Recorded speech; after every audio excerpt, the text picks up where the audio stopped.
নমস্কাৰ বন্ধুসকল, মই অমৰ ৰয় পুনৰ আপোনালোকক স্বাগতম জনাইছোঁ মোৰ চেনেল আপস্কিললৈ।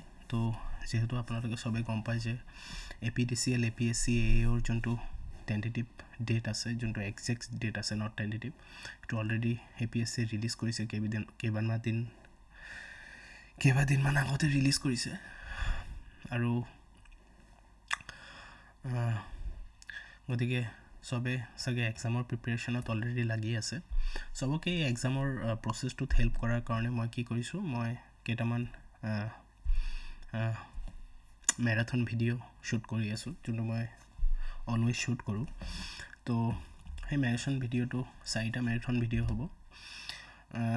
মেৰাথন ভিডিঅ'খিনিত আমি গোটেই চিলেবাছটো চামাৰী ফৰ্মত ৰিভাইজ কৰিবলৈ ট্ৰাই কৰিম, যাতে আপোনালোকে ভিডিঅ'খিনি চালে গোটেই বস্তুখিনি মনত পৰে। আৰু 2 নম্বৰ কথা হ'ল যে গোটেইখিনি ভিডিঅ' মই ট্ৰাই কৰিম যাতে উইদিন 1 আৱাৰৰ ভিতৰত মই ভিডিঅ'খিনি বনাব পাৰোঁ, 1 আৱাৰ 1.5 আৱাৰ, যাতে আপোনালোকৰ গোটেইখিনি ৰিভাইজ কৰিবলৈ ইজি হৈ যায়। ঠিক আছে, তো বলক দেৰি নকৰাকৈ ভিডিঅ'খিনি ষ্টাৰ্ট কৰোঁ। তো ফাৰ্ষ্ট টপিক মই যোনটো লৈছোঁ এইটো হ'ল কৰ্পৰেট একাউণ্টিঙৰ এটা টপিক, নাম আছিলে এমালগেমেশ্যন। তো এমালগেমেশ্যনত কি হৈছে, কেইটামান সৰু সৰু টেকনিকেল ডেফিনেশ্যন আছে। কোৱেশ্যন আহিলে এই টেকনিকেল ডেফিনেশ্যনখিনি পাই কোৱেশ্যন আহিব। যেহেতু যিমানখিনি ষ্টুডেণ্টছ এক্সামত এপিয়াৰ হ'ব সবে কমাৰ্চ বেকগ্ৰাউণ্ডৰ নহয়, কিছুমান ছায়েন্স আৰু আৰ্টছৰ বেকগ্ৰাউণ্ডৰো আছে। গতিকে ইমান ডেপথত নাযায়, এইখিনি অলপ টেকনিকেল বস্তু হয় কমাৰ্চ ফিল্ডৰ। গতিকে আমি ডেফিনেশ্যনছ আৰু টেকনিকেল টাৰ্মছখিনি অলপ বুজি ল'ম, যাতে ইয়াৰ ওপৰত যদি কোনোবা থিয়ৰিটিকেল কুৱেশ্যন আহে, আমি যাতে ইজিলি ছল্ভ কৰিব পাৰোঁ। ঠিক আছে, তো এমালগেমেশ্যন মানে কি? এমালগেমেশ্যন মানে বিয়া পাতা। ঠিক আছে, বিয়া পাতাৰ নিচিনা। যেতিয়া 2টা বা তাতকৈ বেছি কোম্পানী লগ লাগি এটা নতুন কোম্পানীৰ ক্ৰিয়েশ্যন হয়, তাকে এমালগেমেশ্যন বুলি কোৱা হয়। এতিয়া এমালগেমেশ্যনৰ বহুতকেইটা ফৰ্ম থাকে, যেনেকৈ absorption, external reconstruction, internal reconstruction. ঠিক আছে, তো কুৱেশ্যন আহিব পাৰে যে which of the following is a part of amalgamation. তো এক্সটাৰ্নেল ৰিকনষ্ট্ৰাকশ্যনো থাকে, ইণ্টাৰনেল ৰিকনষ্ট্ৰাকশ্যনো থাকে, তাৰপিছত কি হয়, এবজৰ্পশ্যনো থাকে। গতিকে এইকেইটা হয় ফৰ্ম। ঠিক আছে, এতিয়া এমালগেমেশ্যনত কি হয়, 2টা বা তাতকৈ বেছি কোম্পানী লগ লাগি এটা নতুন কোম্পানীৰ ক্ৰিয়েশ্যন হয়। এইটোৰ উল্টাও হয় কেতিয়াবা, যে এটা কোম্পানীৰ পৰা 2-3টা নতুন কোম্পানী ক্ৰিয়েট কৰা হয়। ঠিক আছে, তাক কি বুলি কোৱা হয়? ডিমাৰ্জাৰ বুলি কোৱা হয়। কি বুলি কোৱা হয়? ডিমাৰ্জাৰ বুলি কোৱা হয়। ঠিক আছে, তো এটা হ'ল এমালগেমেশ্যন, তাৰ অপজিটটো হ'ল কি? ডিমাৰ্জাৰ। এমালগেমেশ্যনত কি হয়, 2টা বা 3টা কোম্পানী লগ লাগি এটা নতুন কোম্পানী হয়, আৰু ডিমাৰ্জাৰত কি হয়, এটা পুৰণা কোম্পানীৰ পৰা 2-3টা কোম্পানী ক্ৰিয়েট কৰা হয়, ছেপাৰেট কোম্পানী ক্ৰিয়েট কৰা হয়, বেলেগ 2-3টা কোম্পানী ক্ৰিয়েট কৰা হয়। ফৰ এক্সাম্পল, ডিমাৰ্জাৰটো আপোনালোকে এনেকৈ বুজিব পাৰে, আগতে যোনটো ষ্টেট ইলেক্ট্ৰিচিটি বৰ্ড আছিল তাৰ নাম আছিল AECB, কিন্তু 2003ত কি হৈছে, 2003ত এই AECBৰ ডিমাৰ্জাৰ হৈছে, আৰু ডিমাৰ্জাৰ হৈ কিনি তাৰ পৰা 3টা নতুন কোম্পানী ওলালে। সেই কোম্পানীখিনিৰ নাম হ'ল এটা APDCL, এটা AEGCL, এটা APGCL। ঠিক আছে, তো এনেকৈ 3টা কোম্পানী তাৰ পৰা ক্ৰিয়েট কৰা হ'ল। তো সেই প্ৰচেছটোকে কি বুলি কোৱা হয়? সেই প্ৰচেছটোক ডিমাৰ্জাৰ বুলি কোৱা হয়। ঠিক আছে, আচ্ছা, এতিয়া পুৰণা কোম্পানীয়ে নতুন কোম্পানীখিনিক নিজৰ বিজনেছটো চেল কৰি আছে। 2-3টা পুৰণা বিজনেছৰ 2টা কোম্পানী লগ লাগি এটা নতুন কোম্পানী ক্ৰিয়েট কৰি আছে। ঠিক আছে, তাৰমানে ইন বিজনেছ টাৰ্মছ সেই পুৰণা কোম্পানীয়ে নিজৰ বিজনেছটো কাক চেল কৰি আছে? নতুন কোম্পানীটোক চেল কৰি আছে। তো চেল কৰাৰ বিনিময়ত কি হ'ব, নতুন কোম্পানীটোৱে এটা পইচা কাক দিব? পুৰণা কোম্পানীখিনিক দিব, বা পুৰণা কোম্পানীত যিমান শ্বেয়াৰ হোল্ডাৰ্ছ আছে তেওঁলোকক দিব। ঠিক আছে, যেনেকৈ আমি যদি কিবা কিনিব যাওঁ, কোনোবা দোকানীয়ে আমাক বস্তু বেছি আছে, আমি কিনি আছোঁ আৰু দোকানীয়ে বস্তু বেছি আছে, গতিকে আমি দোকানীক কি কৰোঁ? পে'মেণ্ট কৰোঁ। ঠিক আছে, প্ৰাইচ MRP বা তাত যিটো টেগ লগোৱা থাকে, এমাউণ্ট লগোৱা থাকে, সেই এমাউণ্টটো আমি কি কৰোঁ? পে'মেণ্ট কৰোঁ। চিমিলাৰলি ইন দিছ কেছ কি হয়, যেতিয়া পুৰণা কোম্পানীয়ে নিজৰ বিজনেছটো কাক চেল কৰি দিয়ে? নতুন কোম্পানীটোক চেল কৰি দিয়ে। এক ছেকেণ্ড। নতুন কোম্পানীয়ে কি কৰে, কিবা এটা পইচা, কিবা এটা পৰ্চন অফ এমাউণ্ট কাক দিয়ে? পুৰণা কোম্পানীক দিয়ে। সেই সেই পইচাটোক কি বুলি কোৱা হয় টেকনিক্যাল টাৰ্মছত বা কমাৰ্চিয়েল টাৰ্মছত পাৰচেজ কনচিডাৰেশ্যন বুলি কোৱা হয় কি বুলি কোৱা হয় পিসি বুলি কোৱা হয় ঠিক আছে তো পিসি বুলি তাতে কোৱা হয় এতিয়া কথা হ'ল যে যোনখিনি কোম্পানী নিজৰ বিজনেছটো সেল কৰি আছে সেই কোম্পানীখিনিক মানে ওল্ড কোম্পানীখিনিক কি বুলি কোৱা হয় ট্ৰান্সফাৰৰ কোম্পানী বুলি কোৱা হয় আৰু যোনটো নতুন কোম্পানী ক্ৰিয়েট কৰা হৈ আছে তাক ট্ৰান্সফাৰী কোম্পানী বুলি কি কৰা হয় কোৱা হয় ঠিক আছে ট্ৰান্সফাৰৰ কোম্পানী অৰ ট্ৰান্সফাৰী কোম্পানী ঠিক আছে তো ইমানখিনি আমাৰ টেকনিক্যাল ডেফিনেশ্যন মোটা ক'ত আহিব পাৰে এমালগেমেশ্যনৰ পোৰ্শনত আহিব পাৰে ঠিক আছে এতিয়া নেক্সট আমি ইয়াৰ আগত আমি কি যাম ইয়াৰ আগতে আমি যাম গুডউইল ভ্যালুয়েশনত তো গুডউইল মানে কি গুডউইল মানে নিজৰ ৰেপুটেশনকে কি বুলি কোৱা হয় গুডউইল বুলি কোৱা হয় ঠিক আছে ৰেপুটেশনকে কি বুলি কোৱা হয় গুডউইল বুলি কোৱা হয় ঠিক আছে গুডউইল ইজ এন ইনটেঞ্জিবল এসেট সেই কাৰণ আমি গুডউইল দেখা নাপাওঁ ৰেপুটেশনটো মানে দেখা পোৱা বস্তু নহয় ৰেপুটেশনটো এটা ফিলিংস হয় আমি যোনটো এৰিয়াত থাকোঁ বা আমি যোনটো ডিষ্ট্ৰিক্টত থাকোঁ তাতো বহুত ৰেপুটেড ব্যক্তি থাকে ৰেপুটেশনটো আমি চাব নোৱাৰোঁ কিন্তু আমি ফিল কৰিব পাৰোঁ যে ৰেপুটেশন আছে সিমিলাৰলি যেনেকৈ ৰিলায়েন্স যেনেকৈ এয়াৰটেল এই কোম্পানীখিনিৰো এটা ৰেপুটেশন থাকে সেই ৰেপুটেশনখিনিক টেকনিক্যাল টাৰ্মছত বা কমাৰ্চিয়েল টাৰ্মছত কি বুলি কোৱা হয় গুডউইল বুলি কোৱা হয় ঠিক আছে এতিয়া কথা হ'ল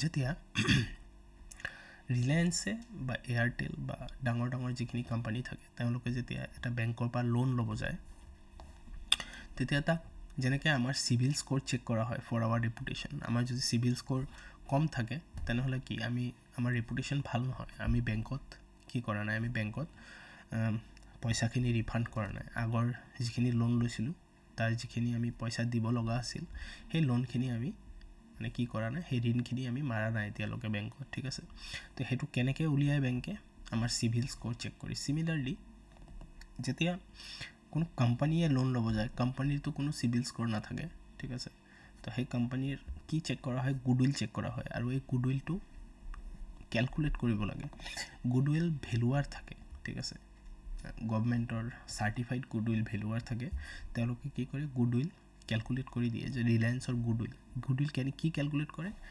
মানিটাৰী এমাউণ্টত ক্যালকুলেট কৰি দিয়ে গুডউইলটো ঠিক আছে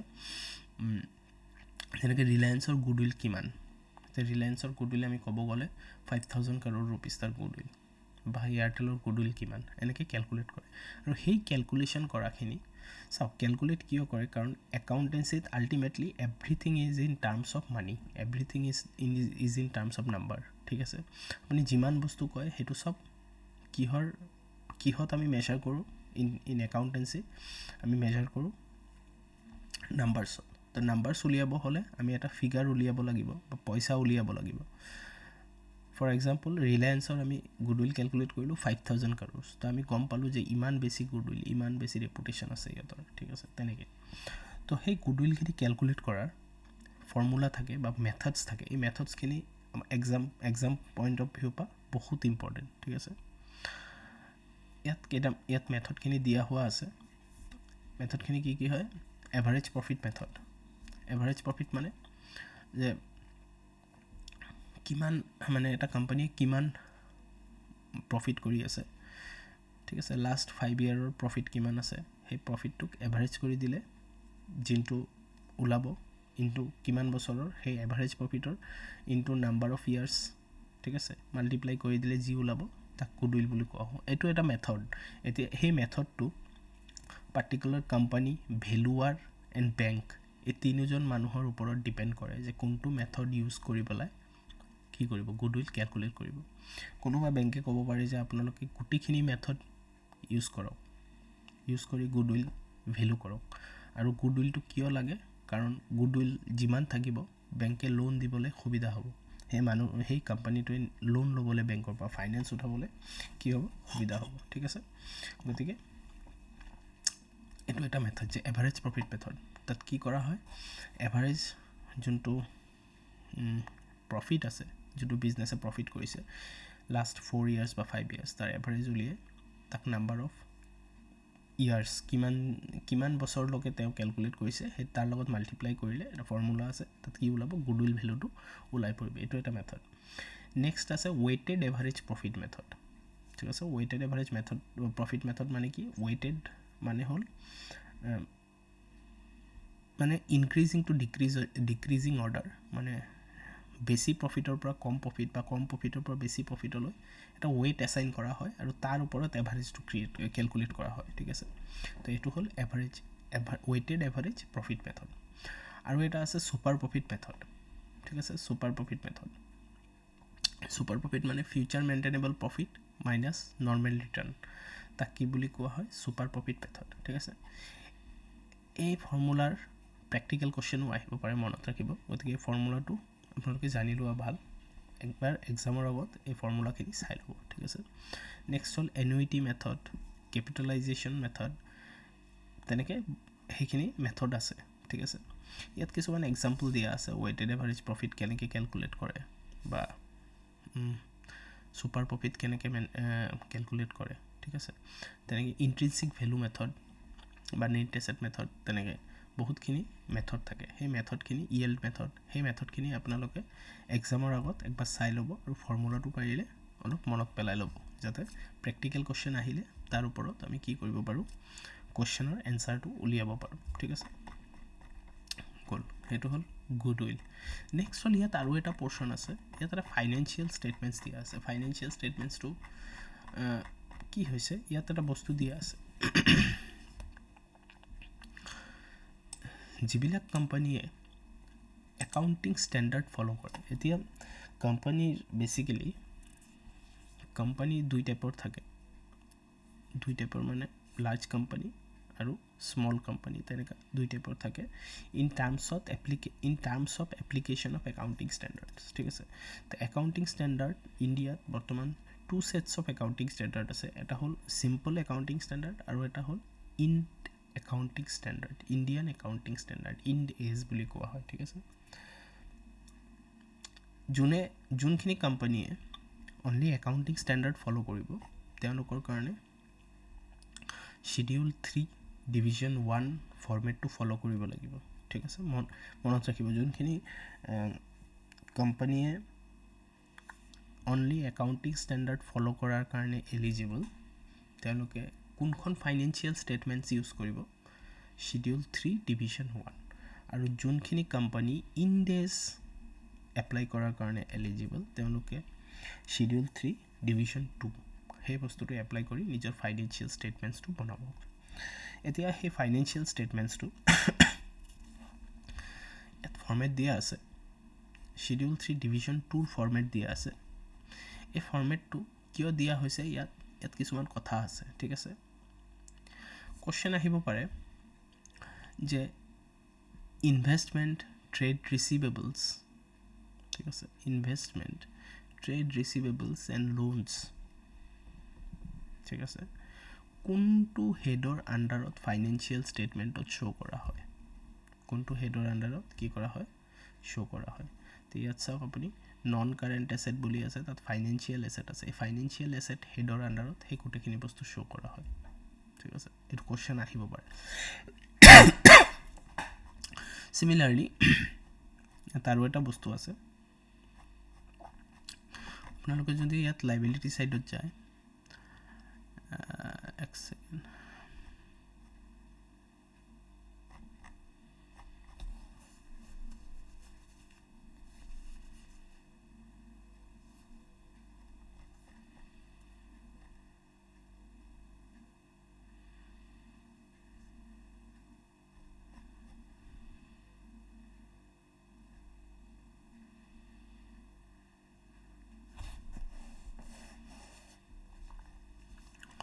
লাইবিলিটি সাইডত যায় তেনেহলে এটা বস্তু চাব পাৰিব আপোনালোকে যে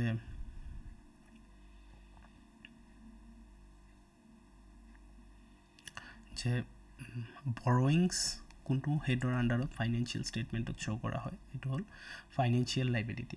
তো এনেকৈ আপোনালোকে কি কৰিব লাগিব, এই ফাইনেন্সিয়েল ষ্টেটমেণ্টছটো পাৰিলে এবাৰ ষ্টাডি কৰি যাব, যাতে আপোনালোকৰ যদি ইয়াৰ পৰা থিয়ৰিটিকেল কুৱেশ্যন কিবা আহে, যদি কিবা আহে সেই বস্তুটো যাতে আপোনালোকে কি কৰিব পাৰে, এক্সামত এনচাৰ কৰিব পাৰে, ঠিক আছে।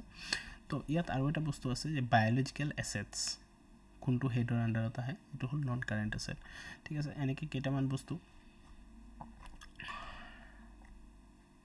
ডেফাৰ্ড টেক্স এছেট কোনটো হেডত আহে, কোনো হেডত নাহে, ডাইৰেক্ট নন কাৰেণ্ট হেডত আহে। তো এনেকৈ বহুতকেইটা বস্তু আছে। তাৰপিছত ইয়াত আৰু আমি এতিয়া PL-লৈ যাওঁ।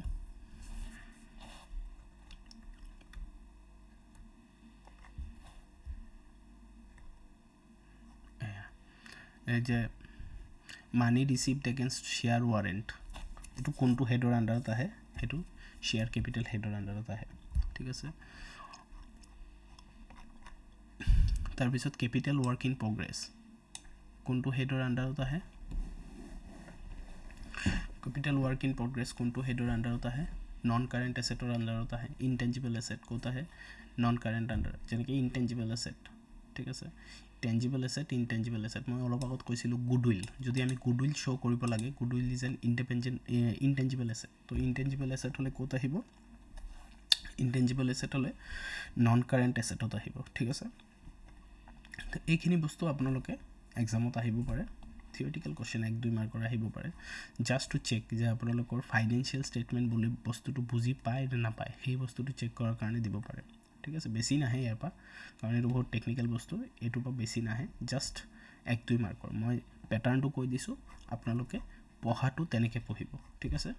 নেক্সট হ'ল যে আদাৰ ইনকাম কোনটো হেডত আহে, আদাৰ ইনকাম কোনটো হেডত আহে, কোন ছাইডত আহে, এইটো হ'ল ইনকাম, ঠিক আছে। ইনকাম ছাইডত আহে আদাৰ ইনকাম, ঠিক আছে।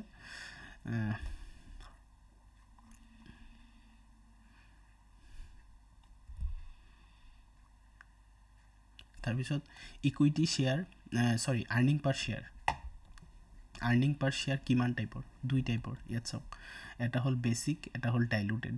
ডাইলুটেড EPS, বেচিক EPS, যিমানখিনি বস্তু আছে, যিমানখিনি সৰু সৰু বস্তু য'ৰ পৰা সুধিব পাৰে, মই সেইখিনি একবাৰ কৈ দি আছোঁ, বাকীটো আপোনাৰ ওপৰত কথা, আপুনি কিমানখিনি পঢ়ে তাৰ ওপৰত কথা, ঠিক আছে।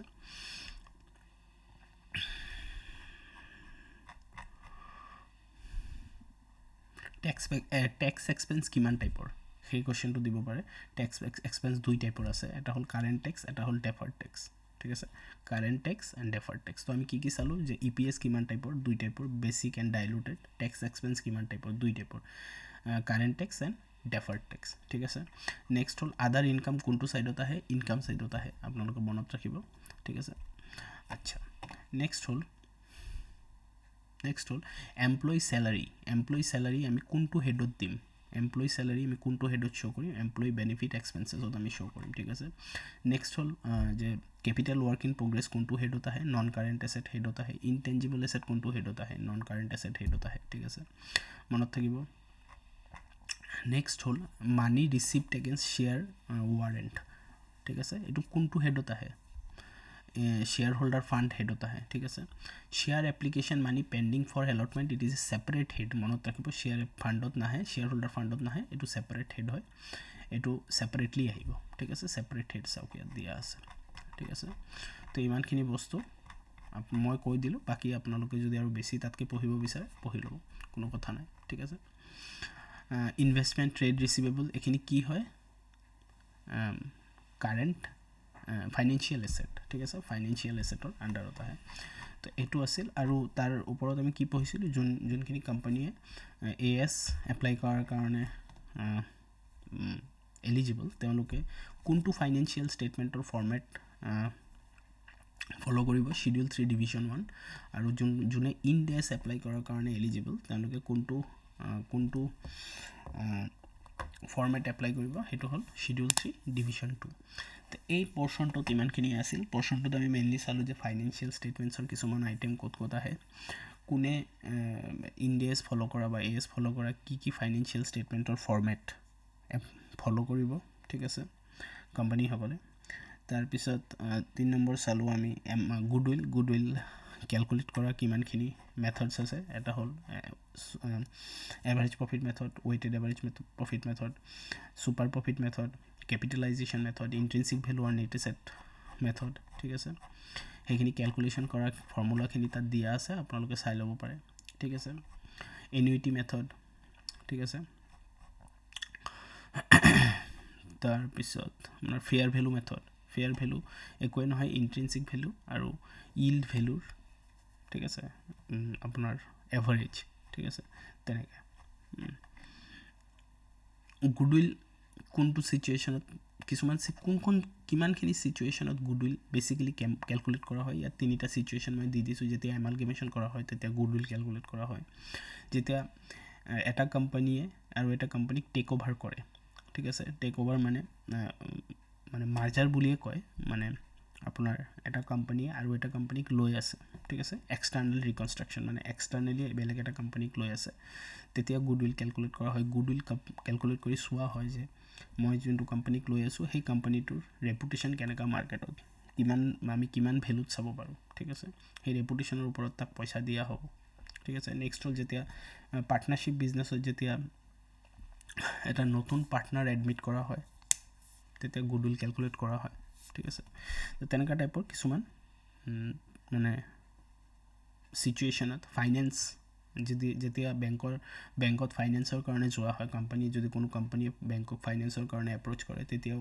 বেংকে ক'ব পাৰে যে কি আমাক গুডউইল আপোনাৰ কিমান মাৰ্কেটত ৰেপুটেশ্যন কেনেকা আছে সেই বস্তুটো আমাক মানিটাৰী টাৰ্মছত কি কৰি দিয়ক ক্যালকুলেট কৰি দিয়ক সো সেইখিনি আছিল গুডউইল নেক্সট হ'ল এমালগেমেশ্যনত কি আছিল এমালগেমেশ্যনত আমি চাইছিলোঁ যে এমালগেমেশ্যনৰ বেসিক্যালি দুইটা বস্তু আছে এমালগেমেশ্যন এণ্ড ডিমাৰ্জাৰ এমালগেমেশ্যন মানে যেতিয়া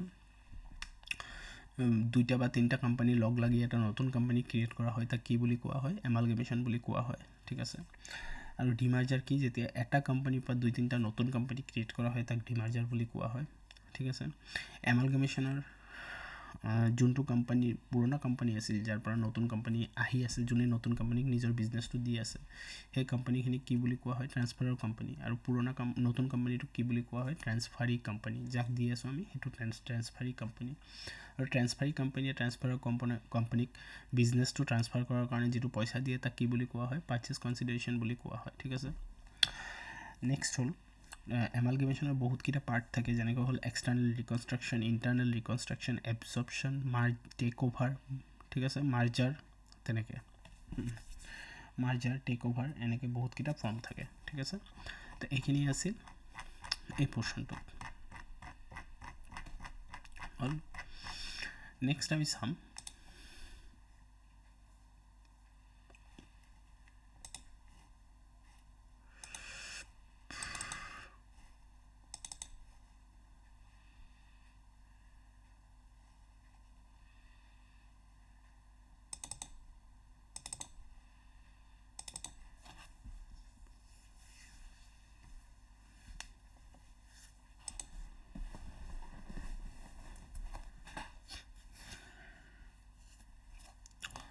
নেক্সট আমি চাম কৰ্পৰেট একাউণ্টিং ঠিক আছে কৰ্পৰেট একাউণ্টিঙৰ ডিটেইল ভিডিঅ' অলৰেডি মোৰ এটা দিয়া আছে তাতে আচ্ছা এতিয়া কথাটো হ'ল যে কৰ্পৰেট একাউণ্টিঙৰ ইয়াত যিমানখিনি কি আছে আমাৰ বেচিক্স আছে গোটেইখিনি ইয়াত কভাৰ কৰা আছে ঠিক আছে আচ্ছা কৰ্পৰেট একাউণ্টিং মানে কি যেতিয়া আমি কোনো কোম্পানীৰ একাউণ্টিং কৰোঁ তাক কৰ্পৰেট একাউণ্টিং বুলি কোৱা হয় বেচিক্যালি APDCL যোনটো হয় এটা কৰ্পৰেট হয় কৰ্পৰেট মানে এটা কোম্পানী হয় আৰু সেই কোম্পানীটোক কি কোম্পানীয়ে যেতিয়া একাউণ্টিং কৰে তাৰ প্ৰভিজনছবিলাক বেচিক্যালি ক'ত দিয়া থাকে কৰ্পৰেট একাউণ্টিঙৰ আণ্ডাৰত বা কোম্পানীজ লৰ আণ্ডাৰত দিয়া থাকে ঠিক আছে আচ্ছা ইয়াত বহুতকেইটা টাৰ্মছ আছে যোনটো এক্সামত আহিব পাৰে অথৰাইজ কেপিটেল মানে কি maximum capital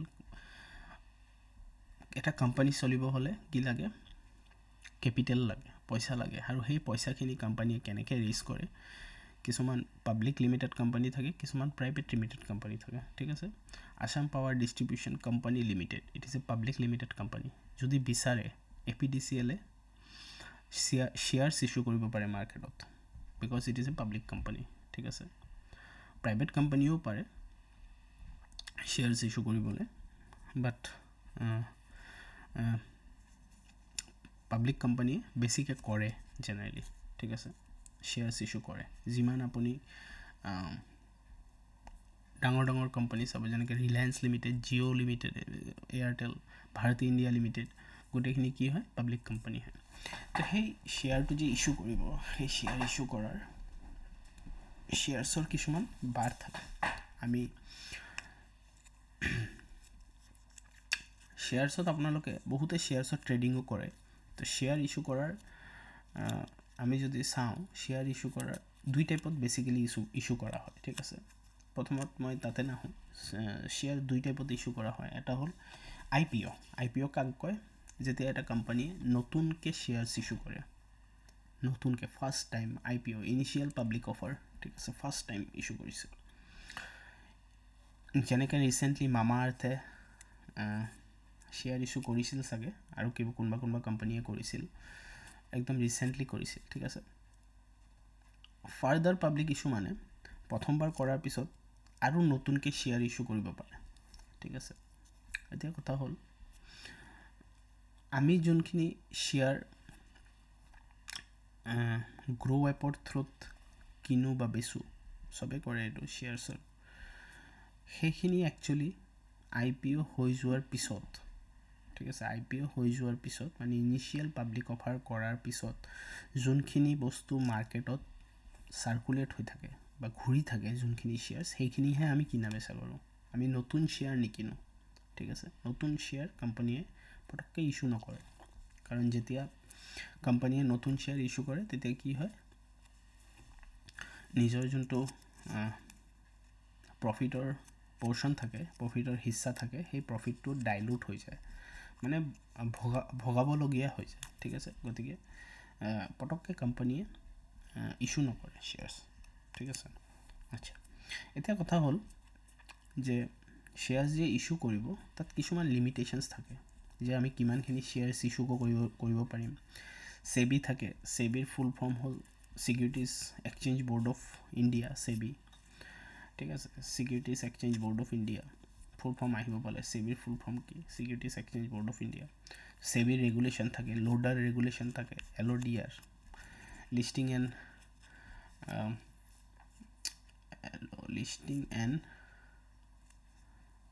obligation disclosure regulation, এনেকৈ কিবা আছে, লোডাৰ ৰেগুলেশ্যন থাকে।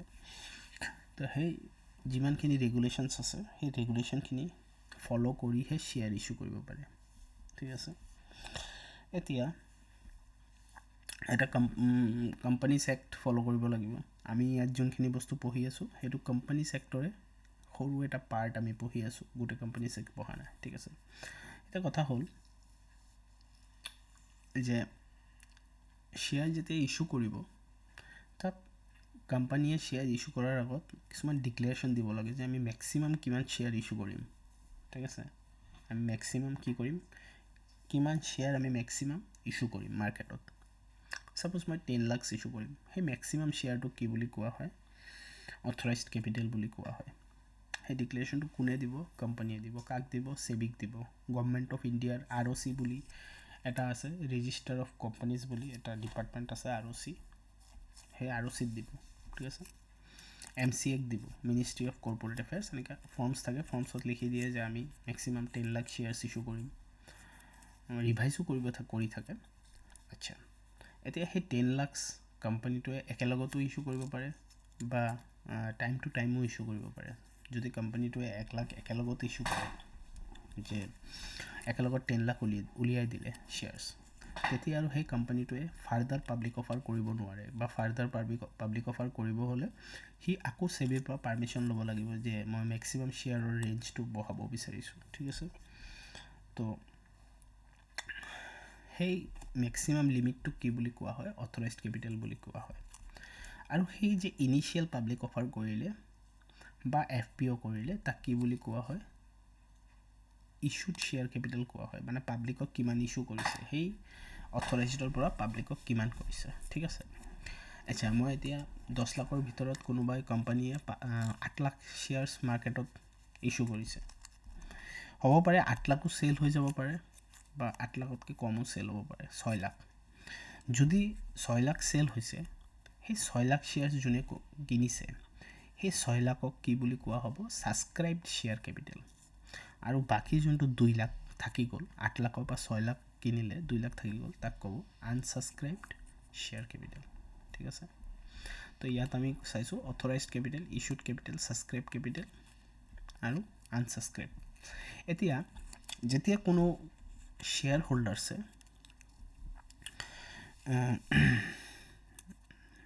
আজিকালি আচ্ছা আগতে শ্বেয়াৰ্ছৰ ফৰ্ম চাৰ্টিফিকেট আহিছিল শ্বেয়াৰ চাৰ্টিফিকেট ঠিক আছে আজিকালি শ্বেয়াৰ ডিমেটেৰিয়েলাইজ ফৰ্মত কি হয় বিক্ৰী কৰা হয় বা কিনা হয় ডিমেটেৰিয়েলাইজ ফৰ্ম যোনটোক আমি ভাৰ্চুৱেল ফৰ্মো ক'ব পাৰোঁ ঠিক আছে আপোনালোকৰ সেই ডিমেটেৰিয়েলাইজ ফৰ্মৰ কাৰণে আপোনালোকৰ ডিমেট একাউণ্ট খোলা হয় ঠিক আছে ডিমেট একাউণ্ট বেচিকেলি কিহৰ কাৰণে ইউজ কৰা হয় ডিমেট একাউণ্ট মেইনলি ইউজ কৰা হয় শ্বেয়াৰ্ছ কিনা বেচা কৰাৰ কাৰণে ঠিক আছে তো সেই ডিমেটৰ ফুল ফৰ্ম হ'ল ডিমেটেৰিয়েলাইজ ফৰ্ম ঠিক আছে নেক্সট হ'ল যে যোনখিনি 6 লাখ শ্বেয়াৰ মানুহে ছাবস্ক্ৰাইব কৰিছে কিনিছে সেই 6 লাখ শ্বেয়াৰ্ছৰ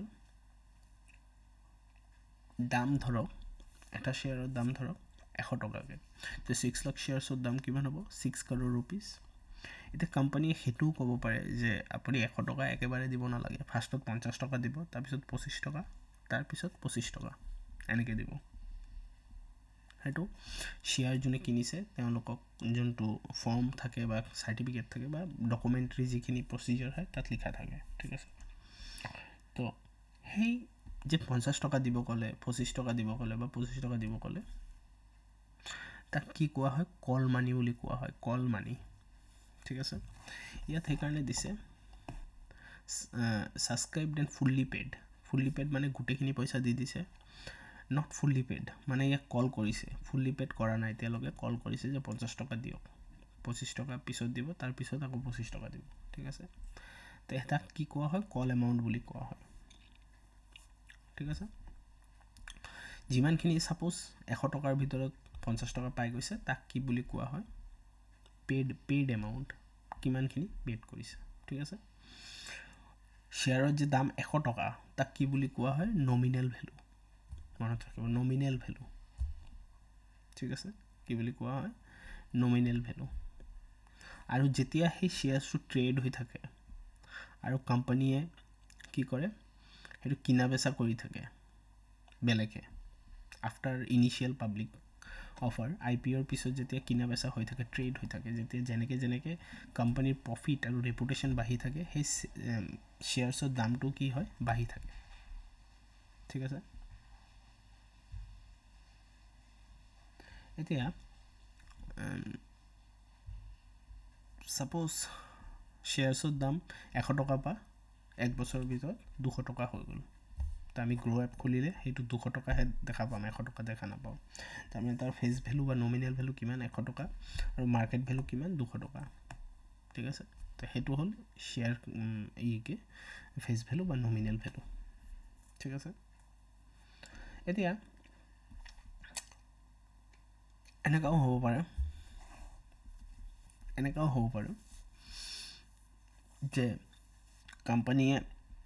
কোম্পানী ভাবি আছে মোৰ যোনটো বিজনেছ সেই বিজনেছটো একদম মানে বুলেট প্ৰুফ বিজনেছ ঠিক আছে সেই বিজনেছটোত মই লছ খাব নোৱাৰোঁ গতিকে মই শ্বেয়াৰ্ছৰ দাম যোনটো আছে নমিনেল ভেলুতকৈ ওপৰত বেছিম ঠিক আছে বা কোম্পানীয়ে ওলোটাও ভাবিব পাৰে যে মোৰ যিহেতু বেছিকৈ চেল কৰিব লাগে মই নমিনেল ভেলুৰ তলতে বেছিম শ্বেয়াৰটো যদি ওপৰত বেচে তেনেহ'লে শ্বেয়াৰ ইছ্যুড এট প্ৰিমিয়াম বুলি কয় যদি তলত বেচে তেনেহ'লে তাক কি বুলি কয় shares issued at discount and যদি 100 টকাটো 100 টকাতে IPOত বেছি দিয়ে I am not talking about regular trade IPOৰ কথা কৈ আছোঁ IPOত যদি 100 টকাৰ বস্তুটো 120 টকাত বেচে তেনেহ'লে শ্বেয়াৰ্ছ ইছ্যুড এট প্ৰিমিয়াম যদি 100 টকাটো 80 টকাত বেচে তেনেহ'লে হ'ল শ্বেয়াৰ ইছ্যুড এট ডিছকাউণ্ট আৰু যদি 100 টকাটো 100 টকাতে বেচে তেনেহ'লে তাক কোৱা হয় শ্বেয়াৰ ইছ্যুড এট পাৰ ঠিক আছে মনত থাকিব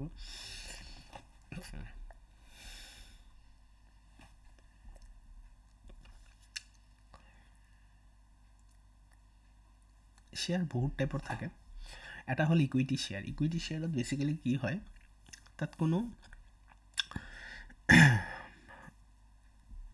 প্ৰফিটৰ মানে কোনো পোৰ্শ্যন নাথাকে, কিন্তু তাত অ'নাৰশ্বিপৰ পোৰ্শ্যন থাকে। ফৰ এক্সাম্পল, যদি ছাপ'জ কোম্পানী এটা প্ৰফিট হৈছে, ঠিক আছে, প্ৰফিট ডিষ্ট্ৰিবিউট চব কৰাৰ পিছত যদি কিবা প্ৰফিট থাকি যায়, ডিষ্ট্ৰিবিউট ইন দ্য চেন্স কোম্পানীটোৰ প্ৰফিটৰ পৰা লোনৰ পইচা দিব লাগিব, কোম্পানীটোৰ প্ৰফিটৰ পৰা চেলাৰী দিব লাগিব, কোম্পানীটোৰ প্ৰফিটৰ পৰা প্ৰিফাৰেঞ্চ শ্বেয়াৰ হোল্ডাৰক বা ডিভেঞ্চাৰ হোল্ডাৰক বা ক্ৰেডিটৰ্ছক পইচা দিব লাগিব। সেইবিলাক কৰাৰ পিছত যদি কিবা পইচা বাচি যায়, তেনেহ'লে ইকুইটি শ্বেয়াৰ হোল্ডাৰ্ছে সেই প্ৰফিটত কি পাব, এটা পোৰ্শ্যন, এটা হিস্সা পাব। তাতে তাৰ অংশ এটা সিহঁতে পাব। কোনে পাব? Equity share holder. আৰু সেইকাৰণে আমি কি কৰোঁ, EPS কেলকুলেট কৰোঁ। অলপ আগত মই ফাইনেন্সিয়েল ষ্টেটমেণ্টত শ্ব' কৰি আছিলোঁ যে আপোনালোকে EPS কিমান টাইপত কেলকুলেট কৰিব পাৰি। 2 টাইপত, এটা হ'ল বেচিক EPS, এটা ডাইলুটেড EPS। ঠিক আছে, ঠিক আছে। আচ্ছা, এই EPSটো কেতিয়া শ্ব' কৰা হয়? যেতিয়া ইকুইটি শ্বেয়াৰ হোল্ডাৰে কোনো প্ৰফিটৰ পোৰ্শ্যন পায়, তেনেহ'লে কি হ'ব? EPS কেলকুলেট হ'ব, আৰ্নিং পাৰ শ্বেয়াৰ। ঠিক আছে। আচ্ছা, নেক্সট টাইপ হ'ল প্ৰেফাৰেঞ্চ শ্বেয়াৰ। প্ৰেফাৰেঞ্চ শ্বেয়াৰ অলপ হাই ক্লাছ শ্বেয়াৰ। প্ৰেফাৰেঞ্চ শ্বেয়াৰত কি হয়? প্ৰেফাৰেঞ্চিয়েল ৰাইট থাকে, প্ৰেফাৰেঞ্চিয়েল ৰাইট অভাৰ প্ৰফিট। যে প্ৰফিট যদি হয়, তেনেহ'লে প্ৰেফাৰেঞ্চ শ্বেয়াৰ হোল্ডাৰৰ প্ৰফিটৰ পোৰ্শ্যন পাব, যদি নহয় তথাপিও তেওঁলোকে এটা পইচা পাব। ঠিক আছে, কিন্তু তেওঁলোকৰ কোনো ভোটিং ৰাইট নাথাকে। তাৰমানে তেওঁলোকে কোম্পানীটোৰ MD কোন হ'ব, কোম্পানীটোৰ চেয়াৰমেন কোন হ'ব, ডাইৰেক্টৰ্ছ কোন হ'ব, সেইবিলাক ভোট দি তেওঁলোকে চিলেক্ট কৰিব নোৱাৰে। ঠিক আছে। আচ্ছা, এইটো হ'ল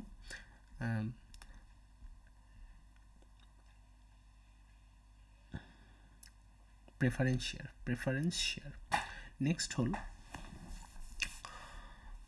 এটা আছে চুৱেট ইকুইটি শ্বেয়াৰ। চুৱেট ইকুইটি শ্বেয়াৰ কাক দিয়া হয়? চুৱেট ইকুইটি শ্বেয়াৰ কাক দিয়া হয়? কোম্পানীৰ প্ৰমোটাৰ্ছসকলক দিয়া হয়, কাৰণ তেওঁলোকে দিনে ৰাতি কাম কৰে আৰু নিজৰ কেঁচা ঘাম উলিয়াই দিয়ে কাম কৰি কৰি। সেইকাৰণে তেওঁলোকক দিয়া হয় কি? চুৱেট মানে নিজৰ ঘামটোকে চুৱেট বুলি কোৱা হয়। চুৱেট ইকুইটি শ্বেয়াৰ প্ৰমোটাৰ্ছ বা বিজনেছ অ'নাৰ্ছ যোনসকল থাকে তেওঁলোকক দিয়া হয়। নেক্সট হ'ল ৰাইট ইকুইটি শ্বেয়াৰ। ৰাইট মানে এটা এনেকুৱা শ্বেয়াৰ, যোন শ্বেয়াৰটোত এক্সিষ্টিং যিসকল শ্বেয়াৰ হোল্ডাৰ থাকে, অলৰেডি যোনসকলে শ্বেয়াৰ কিনি ৰাখিছে, তেওঁলোকক এটা অধিকাৰ দিয়া হয় যে আপোনালোকে যদি বিচাৰে এটা ক্লাছ অফ শ্বেয়াৰ আপোনালোকে কি কৰিব পাৰিব? এটা ক্লাছ অফ শ্বেয়াৰ আপোনালোকে কম দামত কিনিব পাৰিব। ঠিক আছে, ছাপ'জ শ্বেয়াৰ্ছটোৰ দাম মাৰ্কেটত 100 টকা, তো ৰাইট শ্বেয়াৰ হোল্ডাৰৰ তাত ৰাইট থাকে যে আপোনালোকে ছেম শ্বেয়াৰ কিমানত কিনিব পাৰিব? 50 টকাত কিনিব পাৰিব। তো তাক কি বুলি কোৱা হয়? ৰাইট ইকুইটি শ্বেয়াৰ বুলি কোৱা হয়। ঠিক আছে। নেক্সট হ'ল যে sweat equity share, bonus share. Bonus share কাক দিয়া হয়? Bonus share already existing share হোল্ডাৰ্ছক দিয়া হয়, যাৰ তাত ইকুইটি শ্বেয়াৰ হোল্ডাৰ থাকে মেইনলি। তেওঁলোকক কি দিয়া হয়? বোনাছ শ্বেয়াৰ দিয়া হয়। যা কাৰোবাৰ তাত যদি 10টা শ্বেয়াৰ আছে, তেওঁলোকে এটা শ্বেয়াৰ ফ্ৰী পাব। যেনেকৈ ফ্ৰীত দিয়ে না, এটা 10টা বা 2টা বস্তু কিনিলে এটা ফ্ৰী। বিশালত গ'লে পাওঁ আমি সেইটো ছেইম বস্তু। তাক কি বুলি কোৱা হয়? Bonus share. ঠিক আছে, ঠিক আছে। আৰু কেইটামান আছে কনভাৰ্টিবল শ্বেয়াৰ্ছ। কনভাৰ্টিবল শ্বেয়াৰ্ছ কাক কয়? কনভাৰ্টিবল শ্বেয়াৰ বেচিকেলি বেচিকেলি কোনো শ্বেয়াৰ্ছ নহয়, কিন্তু যদি এনেকুৱা হয়, আচ্ছা, যিমান শ্বেয়াৰ্ছ হওক বা যি হওক, আল্টিমেটলি সেইখিনি কিয় ইছ্যু কৰা হয় মাৰ্কেটত? পইচা ৰেইজ কৰাৰ কাৰণে, মানুহৰ পৰা হাতৰ পৰা পইচা কোম্পানীয়ে লোৱাৰ কাৰণে কি কৰা হয়? শ্বেয়াৰ্ছ ইছ্যু কৰা হয়, বা যিকোনো ডকুমেণ্টছ। ছাপ'জ বেংকে ফিক্সড ডিপ'জিট চাৰ্টিফিকেট দিছে, কিয় দিছে? আমিতো চাৰ্টিফিকেট পাইছোঁ, কিন্তু কোম্পানী বেংকে কি পাইছে, বেংকে আমাৰ পৰা পইচা পাইছে, ঠিক আছে। তো যিকোনো চাৰ্টিফিকেট যেতিয়াই কোনোবাই ইছ্যু কৰে, কিহৰ কাৰণে কৰে, পাব্লিক মানি ৰেইজ কৰাৰ কাৰণে কৰে। চিমিলাৰলি শ্বেয়াৰ্ছো পাব্লিক মানি ৰেইজ কৰাৰ কাৰণে ইছ্যু কৰা হয়, ঠিক আছে। এটা কথা হ'ল যে কি আছিলে যে এতিয়া পাব্লিক মানি ৰেইজ কৰিছে। তো পাব্লিক মানি ৰেইজ কৰাৰ পিছত আমাৰ যোনখিনি শ্বেয়াৰ্ছ আছিল সেই শ্বেয়াৰ্ছখিনি ইছ্যু কৰি দিয়া হয়, ঠিক আছে। তো মানে আমাৰ যোনটো এইম থাকে সেই এইমটো মেইনলি কি থাকে, পাব্লিক মানি ৰেইজ কৰা, শ্বেয়াৰ্ছ ইছ্যু কৰি, ঠিক আছে। এতিয়া আমি কি পঢ়ি আছিলোঁ, কনভাৰ্টেবল শ্বেয়াৰ্ছ। চ' কনভাৰ্টেবল শ্বেয়াৰ্ছত কি হৈছে, মই পাব্লিক মানি ৰেইজ কৰিছোঁ, ঠিক আছে। কিন্তু মই মানে ৰেইজ কৰাৰ সময়ত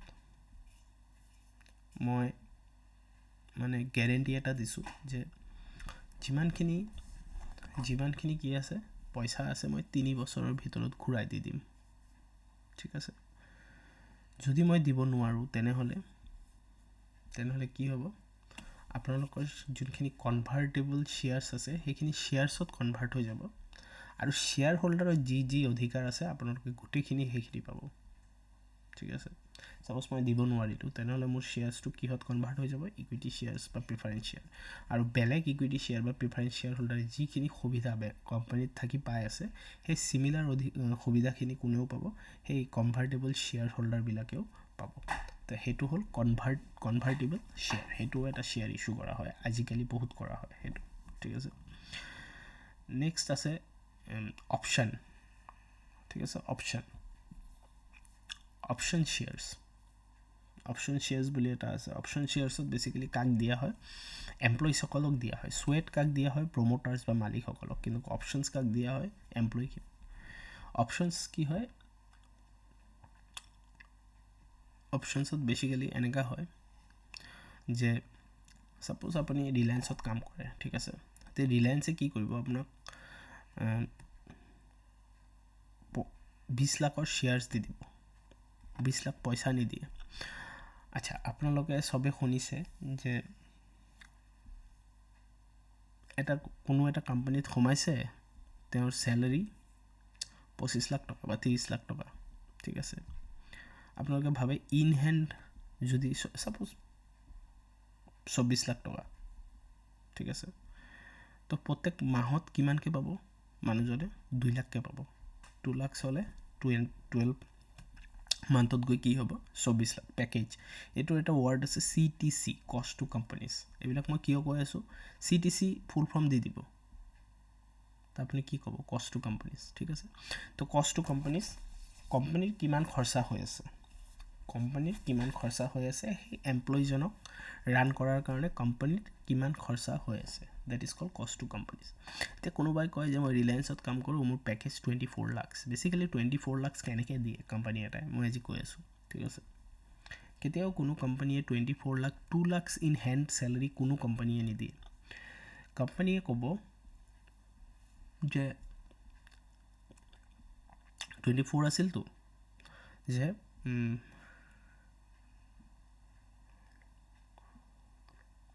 24 এৰাউণ্ড 15 লাখৰ ইয়াতে অপশ্যন শ্বেয়াৰ্ছ দি দিব মানুহজনক, ঠিক আছে। মানুহজনক কি কৰিব, অপশ্যন শ্বেয়াৰ্ছ। আৰু অপশ্যন শ্বেয়াৰ্ছ দি ক'ব যে তুমি যদি 3 বছৰ ইয়াত কাম কৰা, এই অপশ্যন শ্বেয়াৰ্ছখিনিৰ দাম হ'ল ধৰক 100 টকা। মই জাষ্ট এক্সাম্পল দি আছোঁ।